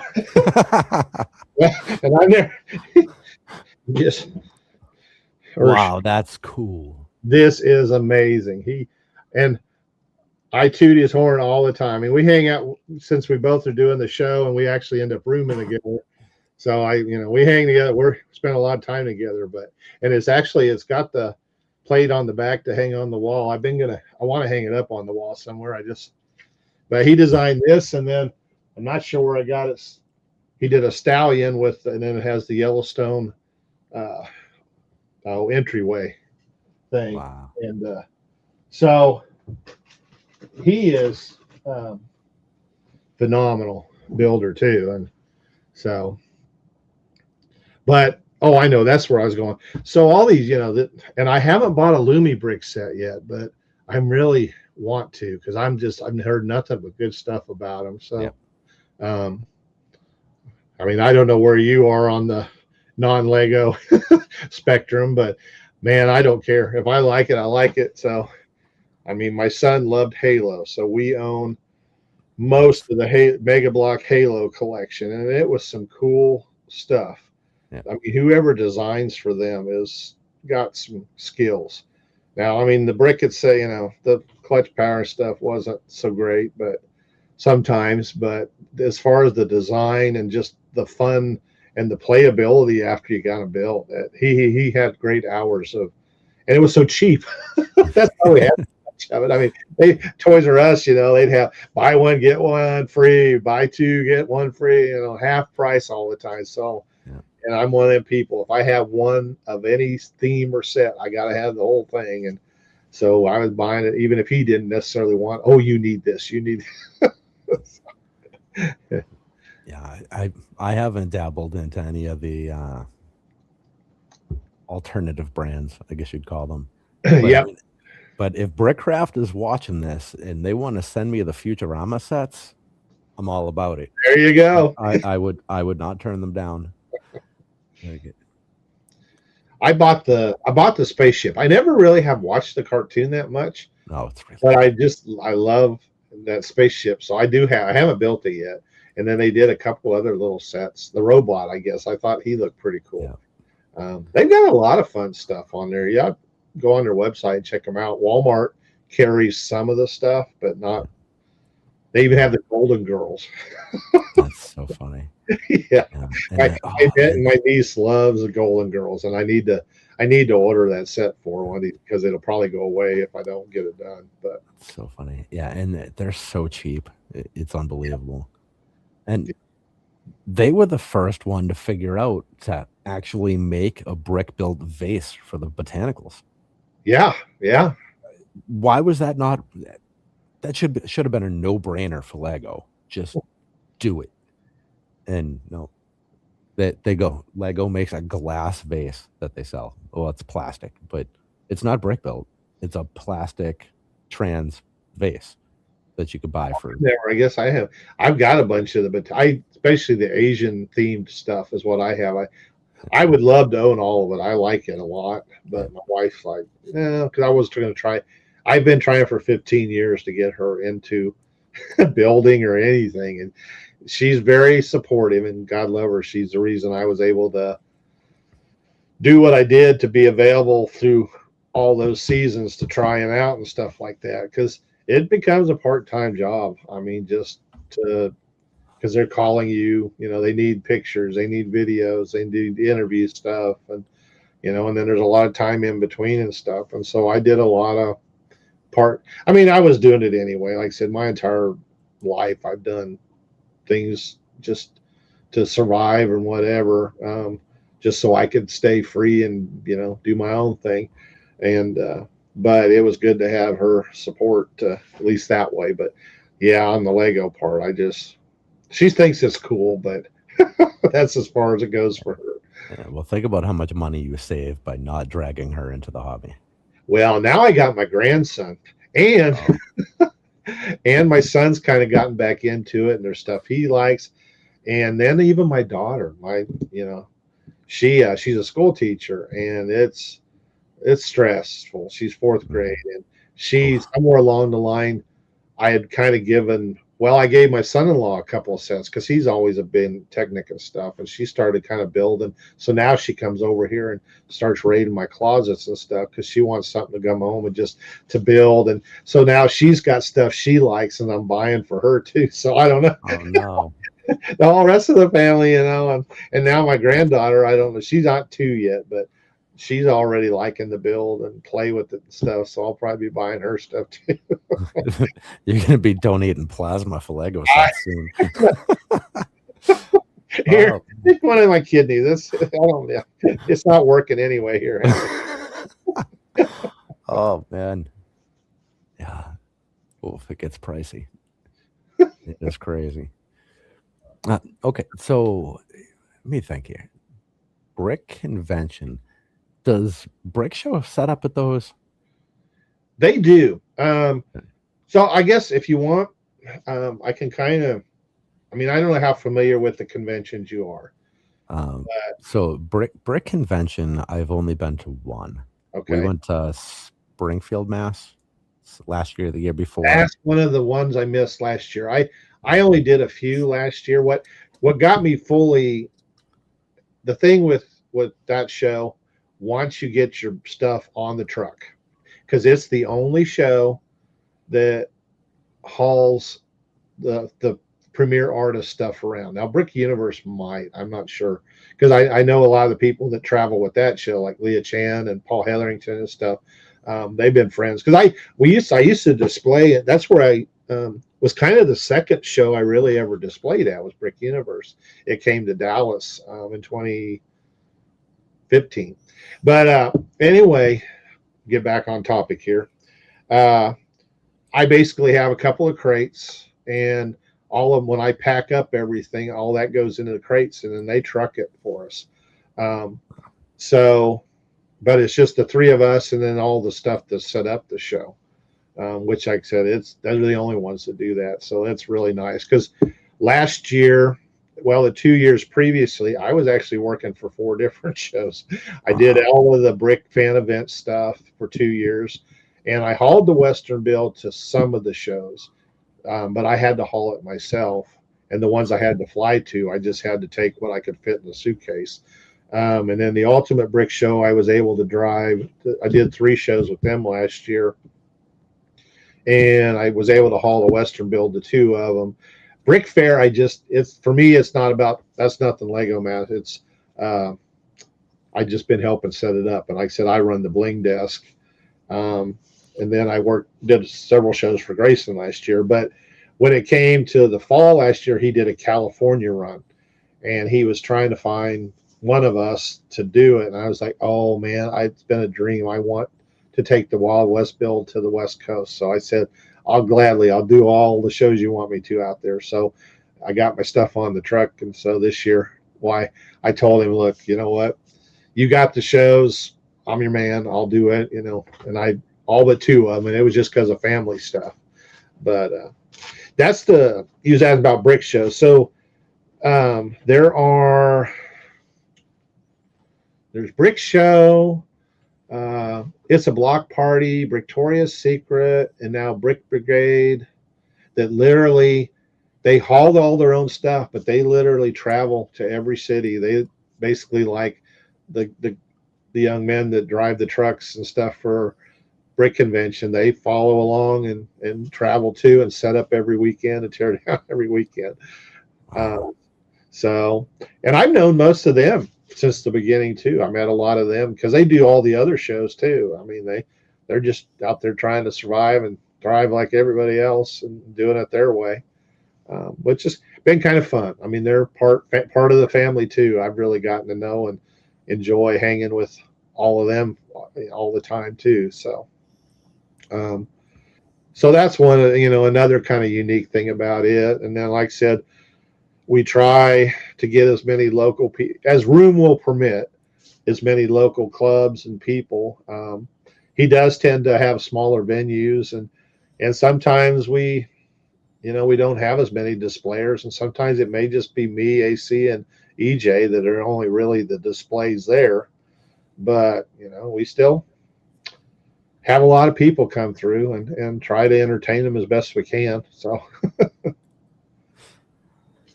Now, and I'm trying to remember, maybe it was Brick Fest, not Brick Convention. Then everything is brick, so it gets a little blurry sometimes. Well, and that's because of Lego. They can't officially use Lego, and I don't, I'm not sure what other words you would use. Yeah. Are those events all 2 sessions a day? 2 or 3. We had, if 3 first 2, or if they sell out, he'll add a third. Like we in St. Louis, we were there for a 3rd session from 10 till 8.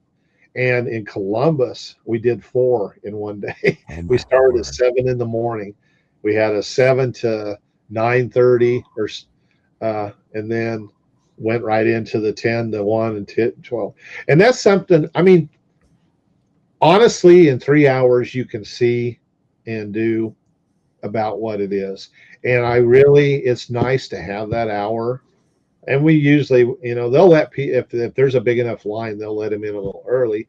But it really is nice to be able to sit down and eat lunch and stuff. Because the other shows where it's just all day long, you just really never, if you're a displayer in general, you're just kind of there hanging out. And if you leave or sitting there eating lunch, I can't do that. I got to be standing up and interacting with people.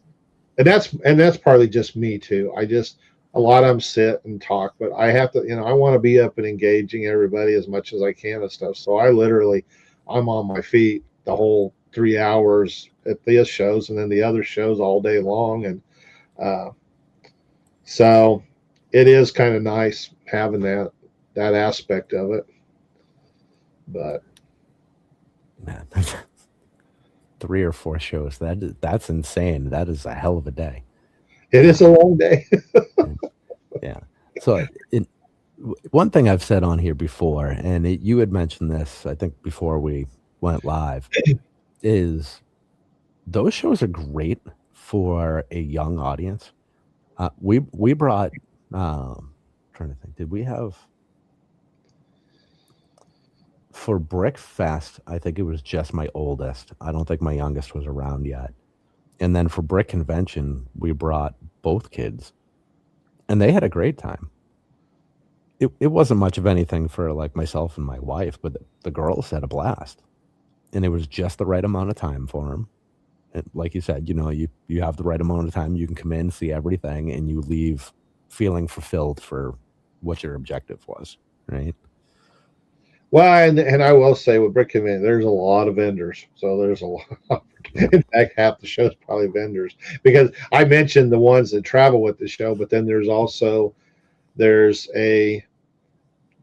four, and I hope not telling stuff I'm not supposed to, but there's four young men that actually set up the show, and each one of them, the one kind of is the manager of the show overall, but then they have what they call B3 bricks, which is kind of like bricker builds. I'm not sure who comes up with the designs, but they have an area. And then like there's the military, and the young man, Owen, that runs that, he does all the displays and stuff. And he's a phenomenal builder in his own right. I mean, it's amazing. The war displays and stuff that he's built to go along with they sell the figures. And I don't know. The sad part is, in all the shows I've done with them, I've never really taken the time or had the time to go really walk and ask a lot of questions about their stuff. I mean, they're usually busy setting up things, and I'm busy setting up. And then during the show, we're busy with that. And then Sunday night at 5:00, like all the shows, everybody they're tore down and out of there, and we tear down, and then we're out of there. So you don't get a lot of chance, but so there is a lot of, opportunities but I am having fun when there is space. Like I said, it's build with a Lego Masters, what it's called. And I get up and I kind of introduce myself, and what the kind of the sad part about it is, even though it's been 6 years, Lego Masters has been here in the States. I kid you not, I do 2 sessions per session every week. So I do like 4 on Saturday and 4 on Sunday. And I kid you not, in all of them I've done, when I ask how many of you know there is a show called Lego Masters or have seen the show, maybe out of 50, 60 people or more sitting around there, 10 every time, without exception. Maybe 10 people know there even is a show. I mean, I have brought thousands of people to that show, and I hope, and then sad part is they all tell me, they love the show. It has brought their family together. They all would wait to watch it to when they could all be together. I mean, Fox just has no clue what a really big hit they could have on their hands if they did a little more promotion. Because they did very little. I mean, and part of it is Fox. So, a lot of people don't watch Fox. So there's that maybe that plays into it. And a lot of people tell me too, they just don't watch TV. They stream and stuff like that. So they don't see the normal network stuff anyway, but a lot of them that do know about the show came across it, advertising on the stream and stuff.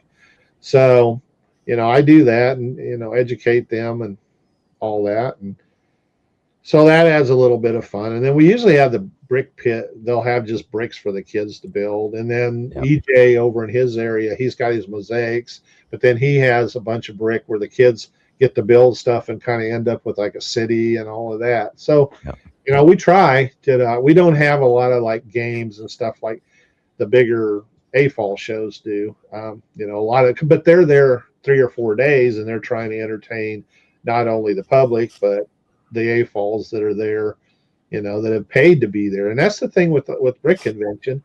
They don't charge anything to display. And it doesn't have to be mocks either. I mean, the AFOL shows, they want to see creations. They don't want to see some kid bringing his Ninjago collection. as part of the display. But Yeah. we don't care. We do, because some people do. I mean, these kids have a lot with the prices on Lego, to see somebody that has 15, 20 Ninjago sets, that's a dream for some of these kids. I mean, they have one or two, and to come in and see what's actually there and see them built, it's something for them. And it gives the chance for younger kids to really get involved. And we really do good about that. I got to say, this weekend too, we had several first time displayer young kids. I mean, probably 5 to 10. And we give out awards. I don't like doing the awards thing because I don't like judging. I love everybody's stuff. But we were kind of able to finagle it to where we gave some of these first time young builders an award. And oh my God, you'd have thought that we'd made them president or something. They just, so that is something kind of unique, I think, to Brick Convention that the other bigger shows, because with the bigger shows, it's all about, truly competition and giving out awards to, and you go through themes and categories and all that, it gets to be a big deal. And there's always ruffle feathers and all that kind. And we get a little bit of that too. Well, why didn't I get an award kind of thing too? And it's hard because there's only so many. I mean, I would give an award to everybody every time if I could, but you just can't. But we do have an opportunity to really, I hope, some young kid that might just be trying something, and it might inspire him enough that he'll keep with it and end up doing what I'm doing. That's the thing. You just don't know where people are going to end up or what they're going to do. So you want to make them feel as good and as special as you can. And so we do work real hard to try and do that too. So. Do you ever post like your schedule? I don't think I've seen that anywhere. I know you do, like for the individual shows, like every time something's coming. Well, if I have a burst of inspiration, like what was it? There was like 3 shows in a row. What started with M, and one of them got canceled. So it was going to be the Good tour, and then we ended up getting the M&M tour, and then there was something else. And I don't know. I thought about it, and I may, since we're doing so many in a row, I may just do some chunks, kind of thing, because I'm running out of ideas. It's like putting music to your post too. Trying to come up. I always try to match a song with either the town we're at or something. And then I love music. I play guitar and stuff and all that, and I love oldies, rock and roll and all that, and it's a big part of my life. And so I really try to get out there and find some of my obscure stuff that I love to throw in there just to kind of add something different. But I always want to try and tie it into where we're going. And sometimes that's kind of hard, like Montgomery this week. That's why I was just thinking earlier, I got to get a post done for that. I'm getting really bad. I used to on Monday or Tuesday, I'd put my post out that I was going to be there the next weekend. Now it's like, last week I was there already when I finally got the post made. I was in St. Louis, but then again, I don't know how many people are watching it and seeing it or even care. I see there's quite a few views and stuff, but I sincerely hope that Lego Masters is seeing how much I'm out there and stuff. And if we ever get to do an all-star or, bring people back, that I'm on the list at least. That, hey, America knows who this guy, because I've been all over America the last 3. I mean, everywhere, West Coast, East Coast, in between, and a couple more years of doing this, I really will hit it hard with people knowing who I am. And I'm also lucky. I get in on Thursday night, and then a lot of times I get to go do the news morning show at one of the networks first thing Friday morning, and I love that. It's so much fun. And then, because usually what happens, the press is out there during the weekend, but I'm kind of always in the back. I'm kind of like the treasure you find, I guess, after you make your way, because AC, he's right there front and center, and EJ's not far from him. And so when they finally get around back to me and stuff, so a lot of times the reporters and stuff that come out during the show, I never see them or talk to them, but I get to go do the morning show to start things off usually, and that's a lot of fun. I've met a lot of really cool people, and every once in a while there'll be a real fan at the TV station too. Like, oh my God, Tim, you're here! So, no, it's it's I ain't gonna lie. Self-esteem was always one of my big issues and thing, and still to some degree is, and um, to have people, actually want to talk to me and do things like that really means a lot to me. So um, it's it genuinely is a something I'm grateful for, and really cherish and really look forward to, because like I said, I have fun, and they have fun. Usually these morning shows, they're having fun, and then the other guests, I get to meet them, and a lot of times they end up coming to the show because I was there talking about the show. So Cool. it kind of works too. I'm selling the minute I hit town, I'm talking to the lady at the hotel and the gas wherever I go in town. Walmart, I go get groceries and stuff, and I'm talking to the greeter and anybody, clerk, checkout, and all that about we're here for Lego convention and all that. And I did that with all the conventions I worked for. I mean, it wasn't just Brick Convention. I mean, minute Brick Fan Event, all of the stuff, because I was trying, I want people to come. I mean, I want all these shows to do well, and I want them to keep on doing it because they're all great shows, and there's great people doing them and putting them on, and it's supporting them and creating a living for a lot of people. And I want that to continue, because it is like I think we were talking earlier. It's just such a fun way to make a living, and to live in general.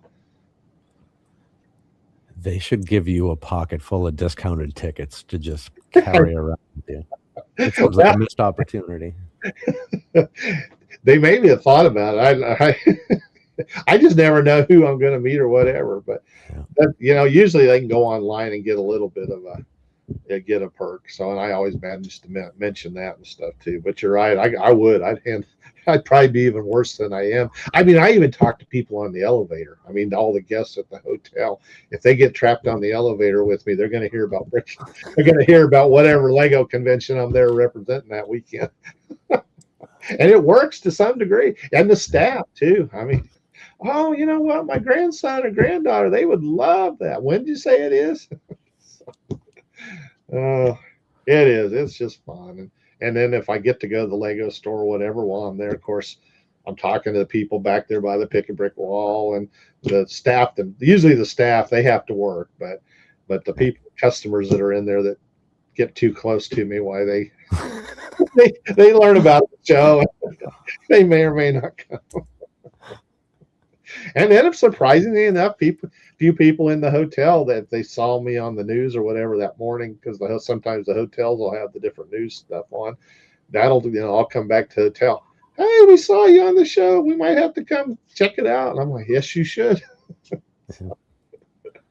Yeah, I don't think the price on those shows is very bad. I think that was the sad part about that, is that I never really knew. I've always been a displayer, so I've either paid the full registration price or I've worked the show, so I've never paid any attention to what the public pays, and which is kind of bad. Now I know, like with Brick Convention, I think it's $20 at the door and $15 if you do it online, which you can't even go to the movie for that these days. And I think most of them are in that kind of price point. That's where BrickFest Live had a lot of backlash, that they were charging. I want to say they had like these VIP things for $40, and but then they also, I know there was Groupon things. I mean, there was people getting there for $20 and stuff. So, but I don't know for sure. Like I said, especially on that one, I was always there displaying, so I never had to buy public tickets, so I never knew any of the shows what they cost. But I have to think they're all kind of in that ballpark. Now I do know, like the bigger AFOL shows, the registrations just keep creeping up. You're paying $100 and some. I think what Brick World jumped way up there this year. For $5, if you bought early when the tickets were first released, that are a little cheaper. For 5 days, it was 120, I think. Oh, that ain't bad. I heard about double that, so maybe that was something different. But Yeah, I think it was 120. I think it was like 175 maybe if you bought, I don't know, later in the yeah, period. well, they all do really good. That's the one thing with Todd and Brick Fair. He lets the early bird special go dang near till the time for the show to start. So Yeah. most everybody, you get a month, if even that. Now Brick World is such a big deal. I understand. I mean, they got to kind of cut it down so they can just for the sheer numbers of people that come. But Yeah. Yeah. I mean, it really, I think if Brick World was 250, I still don't think I'd hesitate. no, Yeah. no, I wouldn't either. And I have to buy 2 tickets every friggin' time, and it well worth it. Yeah. Yeah, I really want to go back. We were supposed to go this year. A friend of mine, we were going to split the cost and all that, but he's got a really awesome Batman build that he takes to Brick Fair and stuff, and he wants to take it up there. And I do want to try and get the Western build up there.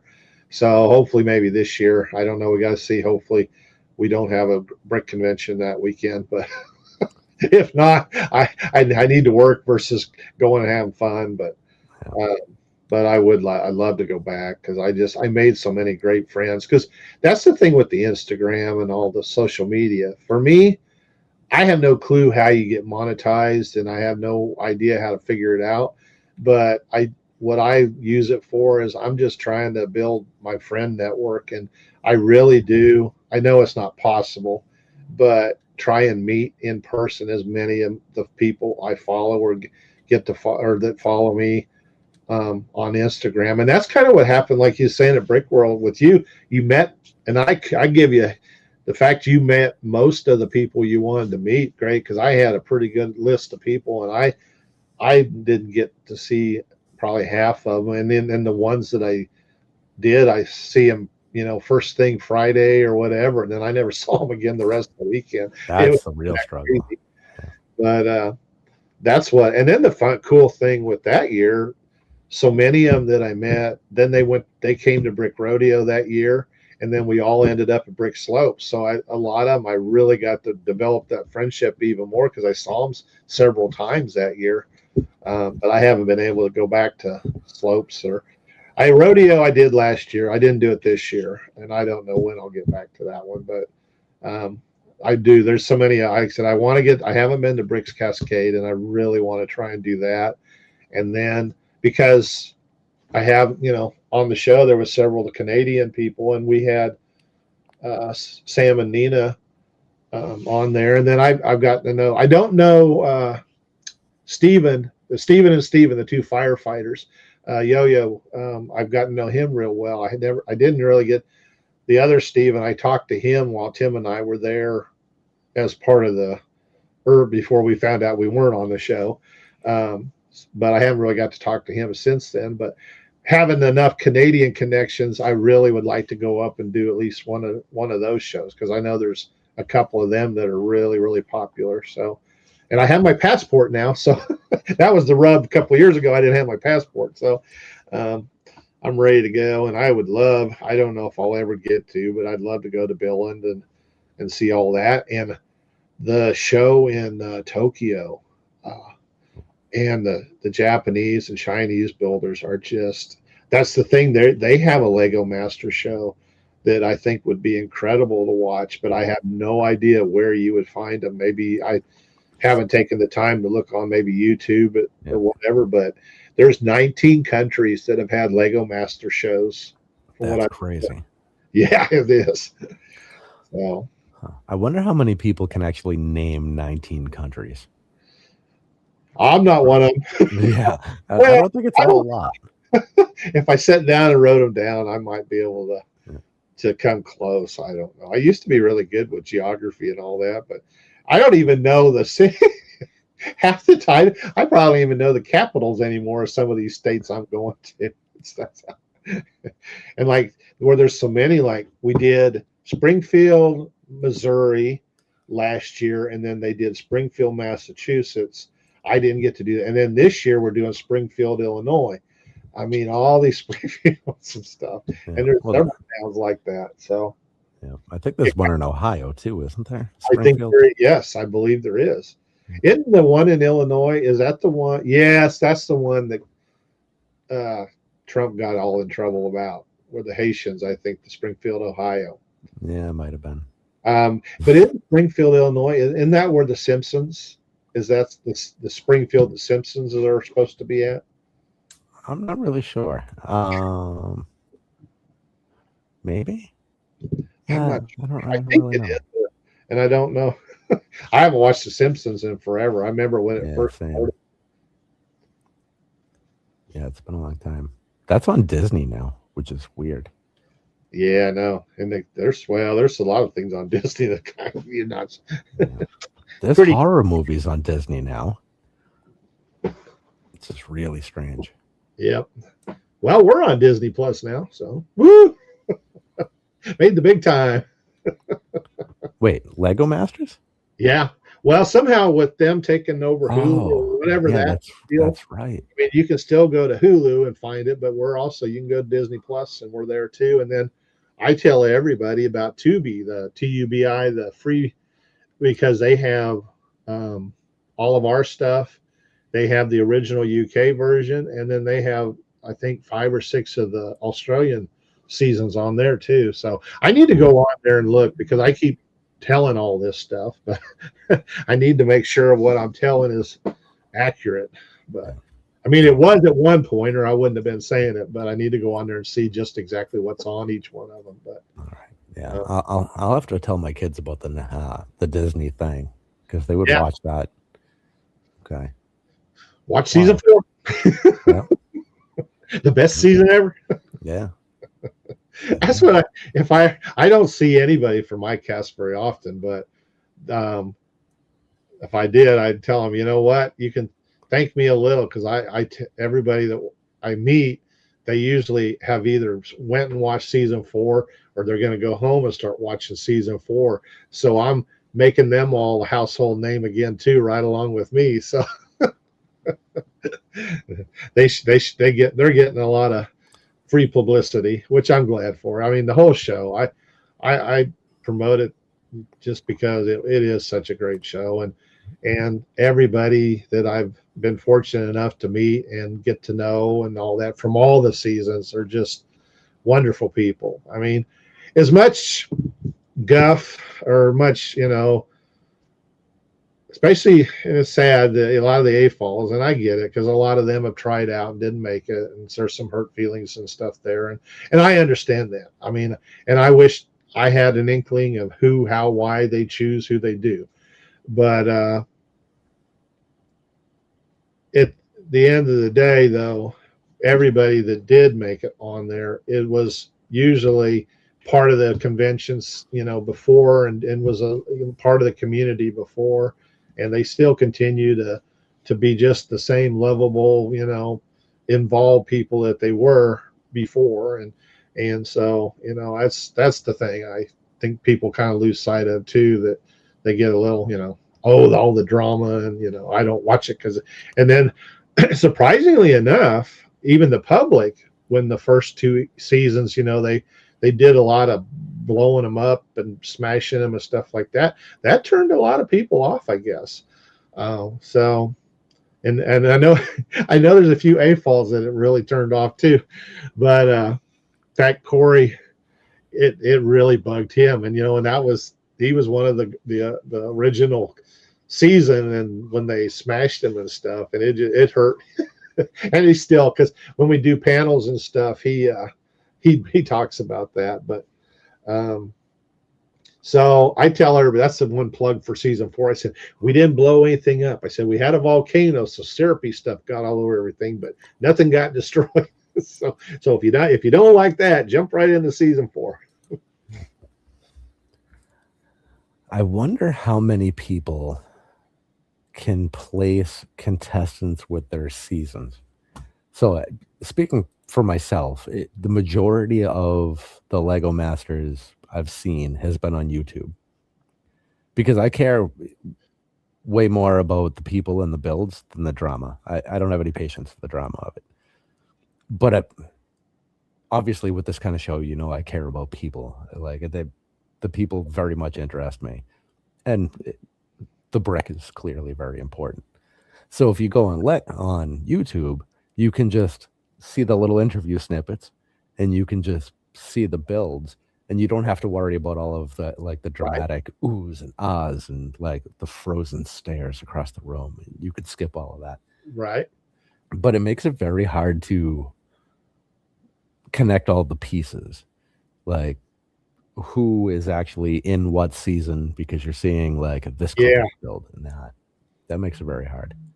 Well, and I'll be honest, even knowing as many as I do and stuff, I still get confused as to some of them. I mean, the ones that I'm really close to, I know for sure, but then I know there's some of them that, because a lot of them have just kind of, they checked it off. Okay, I was on a TV show, went back to doing whatever they're doing and all that. I mean, there really are a really small handful. I mean, there's 5 seasons, 24, what? 125 or so of us all together, and I would be willing to bet out of that 125 that maybe 50 are actively, trying to do any kind of either doing Lego conventions or the BAM stores.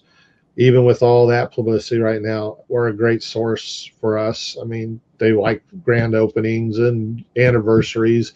And I've got my Oklahoma City store.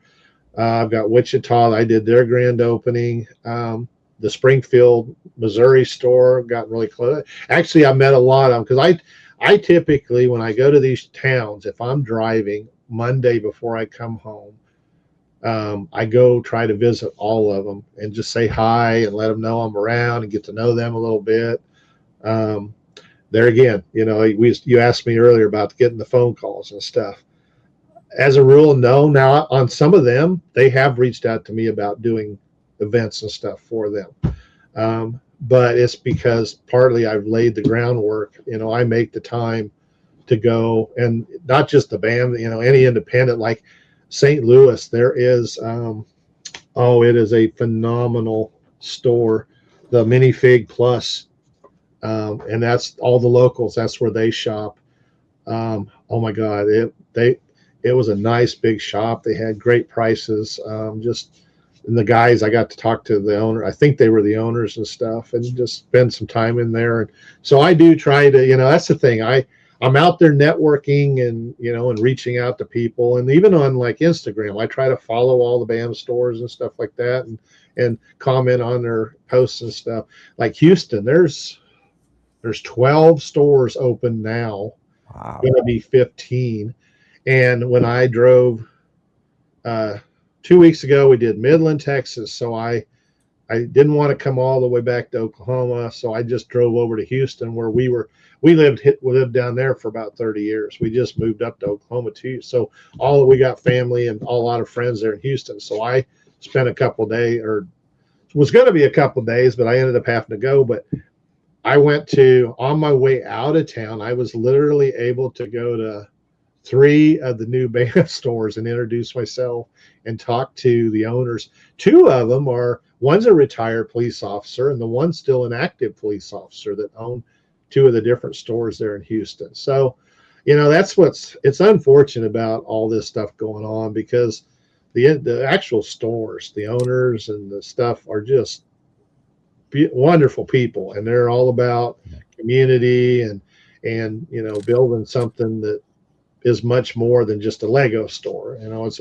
trying to create a place where anybody can come that wants to can come hang out and build and just find some connection and stuff. And it's really, so I mean, that's why, and partly I want to be part of that. If they want somebody there for events and stuff, why, I'm up for that. So yeah, and it's been sad to see what has happened to a lot of these places and the nonsense they've had to deal with. Yeah. And hopefully that's starting to settle down and come to an end. The buzz is kind of worn off. I don't know. I think so. I mean, I didn't pay a whole lot of attention to it. Even I never watched any. I mean, I saw snippets and stuff, but I just there was just too much, and I didn't have time to sit and watch all of it because there was just so much of it there for a while. So I never really saw. I think the most I saw anything was the initial owner. The lady did a video early on, and I saw part of that, but come to find out, a lot of that maybe that story is a whole lot different than what. So I don't know, and I don't have enough knowledge about it to even talk about it. But what is funny about that though? So I'm in Bartlesville, Oklahoma, and it's about 35,000 people, small town pretty much, and but there's a lot of Lego. And my Harbor Freight store, that's where I buy a lot of my cases and stuff. They have them on sale all the time. It's well worth the $34 a year that I pay to be a member for the discounts. Because anyway, they knew that I do Lego because I've told them that's what I'm buying these cases. So I walked in there. Oh, this thing had been going on for a while. And the lady that was there that day, she knew. She said, "You're the Lego guy, right?" And I said, "Yeah." She said, "Can I ask you a question? What's going on with these BAM stores?" This lady has nothing to do with Lego because she just so this whole thing had just spilled over into everything. And so I tried to explain to her as best I could what little I knew about it and stuff. She said, "Well, I just wondered. It was just really interesting." Said, wow. This really has become a big deal. Yeah. So shameless plug here, but personally, I think the best piece of anything to come from all of this, I had the owner of Bricks and Minifigs Cincinnati East on the show. Ryan's been on a couple times now. He's a great guy. Yep. And we talked about how all of this has impacted him personally in his store. And I think that it's my favorite piece of content from any of this because there was no nonsense and no sensationalism. It was just sitting down with a normal guy who's just trying to, help build something for his family. That was the perspective that I think everybody needed. So I really tried to make that happen because I think that's what everybody was missing was get as mad at you as you want at corporate. It's still real people trying to do real things. And there wasn't enough of that. And that bothered me. Well, I will definitely have to go check that out because I would like, now after it's all I'm kind of curious as to just what exactly, or kind of curious because I have talked to, some of them owners I met that day, we discussed it a little bit and stuff like that. What's kind of funny, and I don't know if you remember, and I'd forgotten that this was the store, but the BAM store in Cypress, Texas, there was that other guy that kept going in and buying the mystery boxes and then posting about how bad they were. And he kept buying more and just to try and prove his point.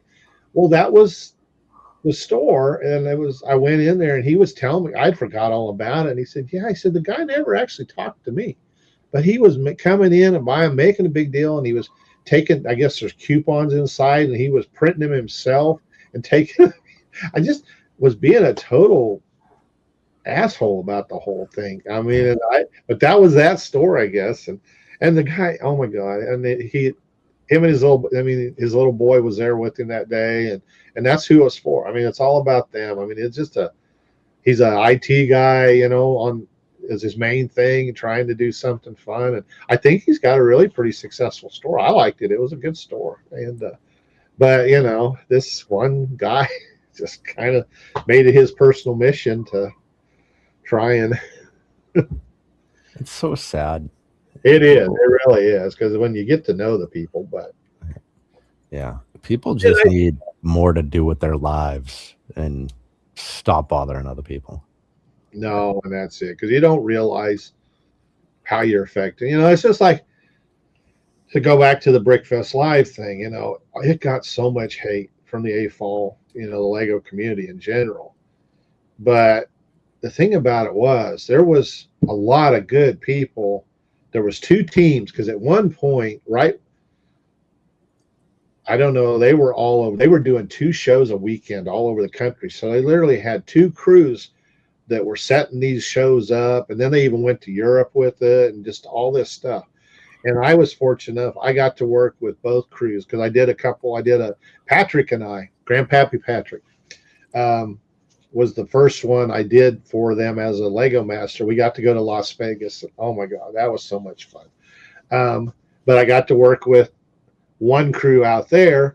And then the shows I did, the next few shows were kind of more, I did Kansas City and Denver, and I worked with the other crew. And they were just such fun people. And I mean, they were trying to put on do something positive and make a good show and all of that, and then you had all these people just tearing it down. And I mean, I guess they finally won. It kind of, but well, I think part of with them, they just got too expanded. That European thing they did just killed them. So and now I'm not sure where it's at. It's the dinosaur Jurassic something that bought it out finally. And if I understand it right, it's mainly the dinosaur stuff, but then they still have, because they had just put a bunch of money in all these new sculptures and stuff. And, and I don't know where everybody was saying there wasn't anything for anybody to do. There was all kinds of activities for the kids. Now, again, it was for the kids, and because so many of the lugs were boycotting and stuff, they couldn't get displayers. Literally, I did the Kansas City show, I did the Kansas City show.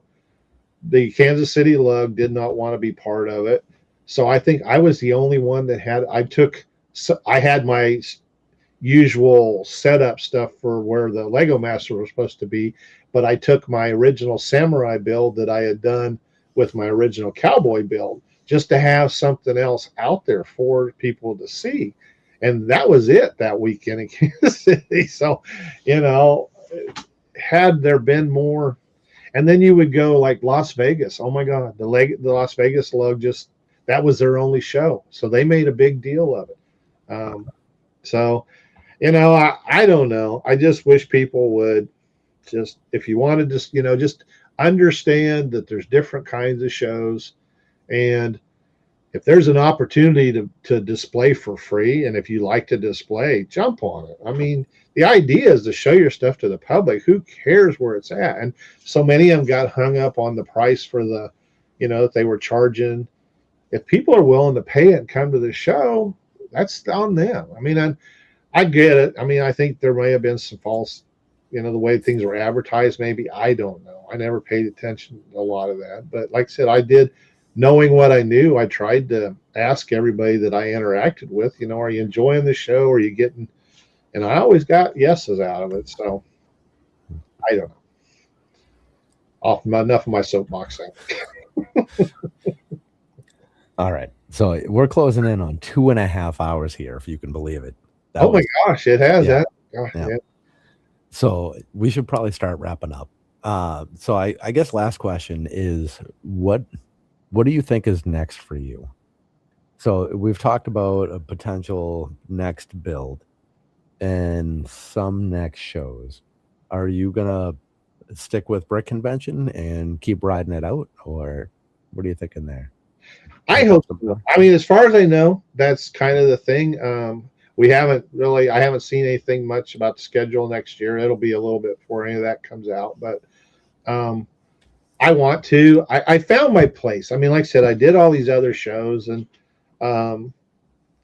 had my spot there, but I don't know. This one just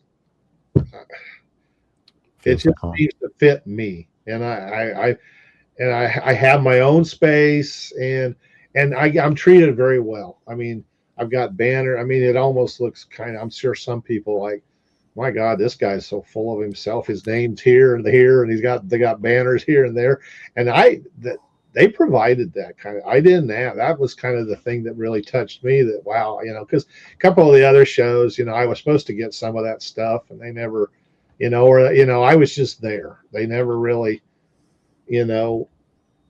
have all, especially when there was all the other Lego Masters that were there. They had banners, in their own space and all of that, but I never really got that 100%, ever. So I feel like, I'm getting my, not to sound bad, poorly, but I feel like I'm wanted, I guess, to say the least. And then everybody's been so great to work with, and they seem to like me. And so I hope, like I said, I don't know beyond that, because I also want, if there's other Lego masters, that want the same opportunity, because it is an income opportunity for the most part.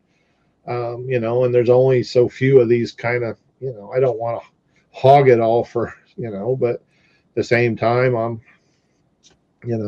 willing to do what needs to be done. And so I would say at least this year, and then we'll kind of see, next 20, moving into January 2026, 2027, why I would hope that, at least another year. And then, like I said, I really do want to try and get more into doing some other engagements and stuff. There's some things that's kind of come up.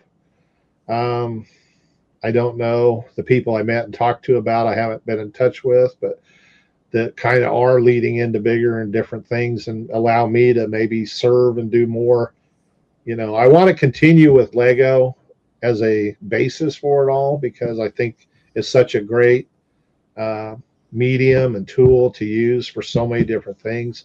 I try to stay involved with the different, the schools and stuff here locally. And I've been told, I want to branch out with some of that more, and I'm not an engineering type person. So the STEM stuff is kind of lost on me.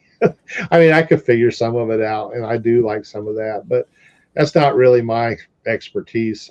I'm more into the storytelling and the creative side of it. So if I can find an avenue for that, I do know, believe it or not, there's one of the community colleges actually has some classes and stuff that I could be a teacher. And I taught art different times.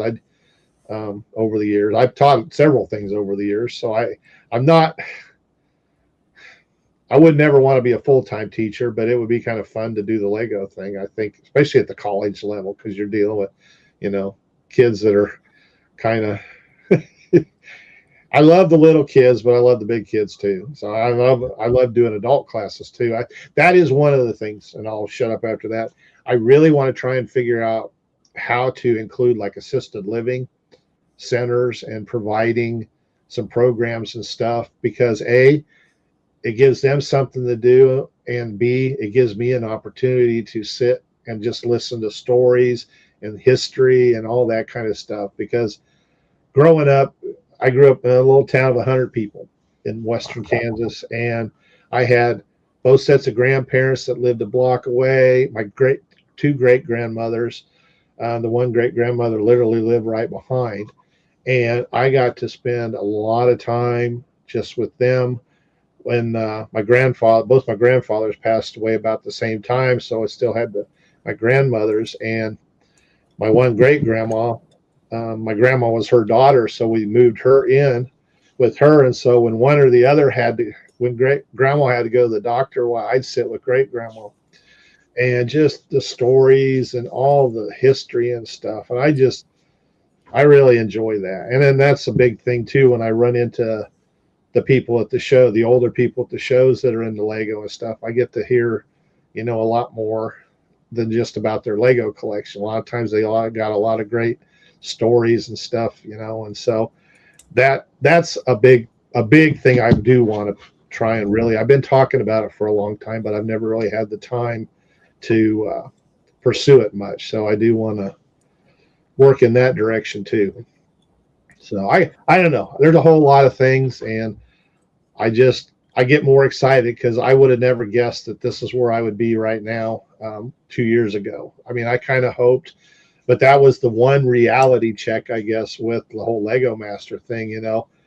When it first started, you just assumed that, wow, you're on TV for Lego. Everybody in the Lego stores would just know you, and and you get all these opportunities because you're on TV and all that. But soon found out after talking to the season one people and seeing the realities of what they went through. Of course, COVID kind of screwed that season one big time, because when their time to shine and really do stuff, everybody was home, couldn't do nothing. So And then 2 was kind of the same way. Everybody was already home and all that. So it was a kind of a, okay, so this isn't going to be quite the celebrity deal that you would hope. But you can make, I keep getting told that Tim and I were 2 of the most recognized and two big fan favorites, even though we were only there for 4 episodes. And really, when you watch, we're not on there a whole lot, so to be recognized, I mean, I'm sure it was the overalls. And that was my deal. I wore overalls the very first Zoom call we did because I love my overalls. And somewhere along the line, season 3, they decided that was our outfit. And so Tim went and got overalls. And so I'm one of the fortunate, because I know not all the cast enjoyed their outfits. but we did. So fantastic. All right. Well, hopefully you share a little bit more of this stuff on the socials, because I know a lot of us would love to see that, even if it's just little glimpses here and there. Oh, I'm going to get better at it. I mean, I've got a lot of people that I really want to promote and do stuff for too. So, yeah. Well, there you go. Do it for the other people. There you just happen to be involved in the process, and because we can't all be everywhere with you, but I know a lot of us wish we could be, because you're doing some awesome stuff out there, and it all sounds like a lot of fun. I would love having you right there with me. So, and I definitely will, now that I know about you and of you, and like I said, you got a friend for life. So, well, hopefully we'll end up catching you up here one of these days, or Brick World. I think I'm pretty sure we're going to go to Brick World and Brick Slopes next year. I think we're going to have to make that happen. I don't think it's an option anymore. I need to go to Indy. That apparently last year, that one, it really was a good show. I mean, I think it's always been a good show, but they had just a tremendous year at Indy last year, apparently. So, and that one I don't know. It's 10 hours to go to Chicago. I can't remember. I went through Indianapolis on my way to Columbus a few months ago. So, and I think it's a little closer, but it might not be quite so expensive.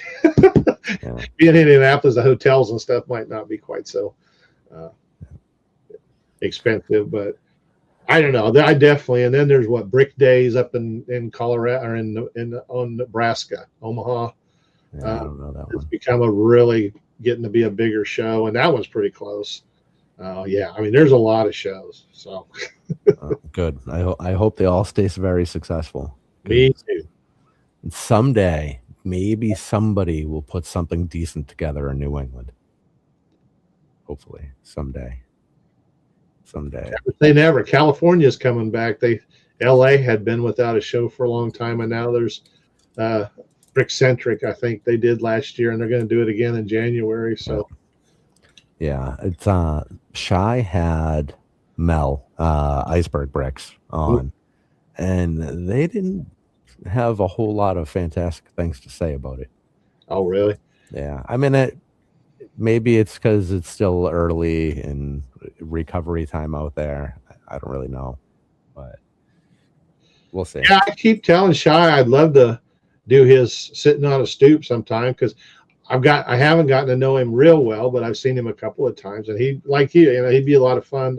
I'd really like to, because he had that show with there was a young lady and Callie Bricklick. Yeah, and about the time that we finally could do stuff, they decided to call it quits. So I never got a chance to get on there and talk with them. But when he started, because I said, man, if you're going to do all these little country type things, come to Tulsa or come to Bartlesville. You got a place to stay for however long you want, and we can do whatever you want. And so, yeah, Shy is amazing. He is a great human being, and just a pleasure to be around always.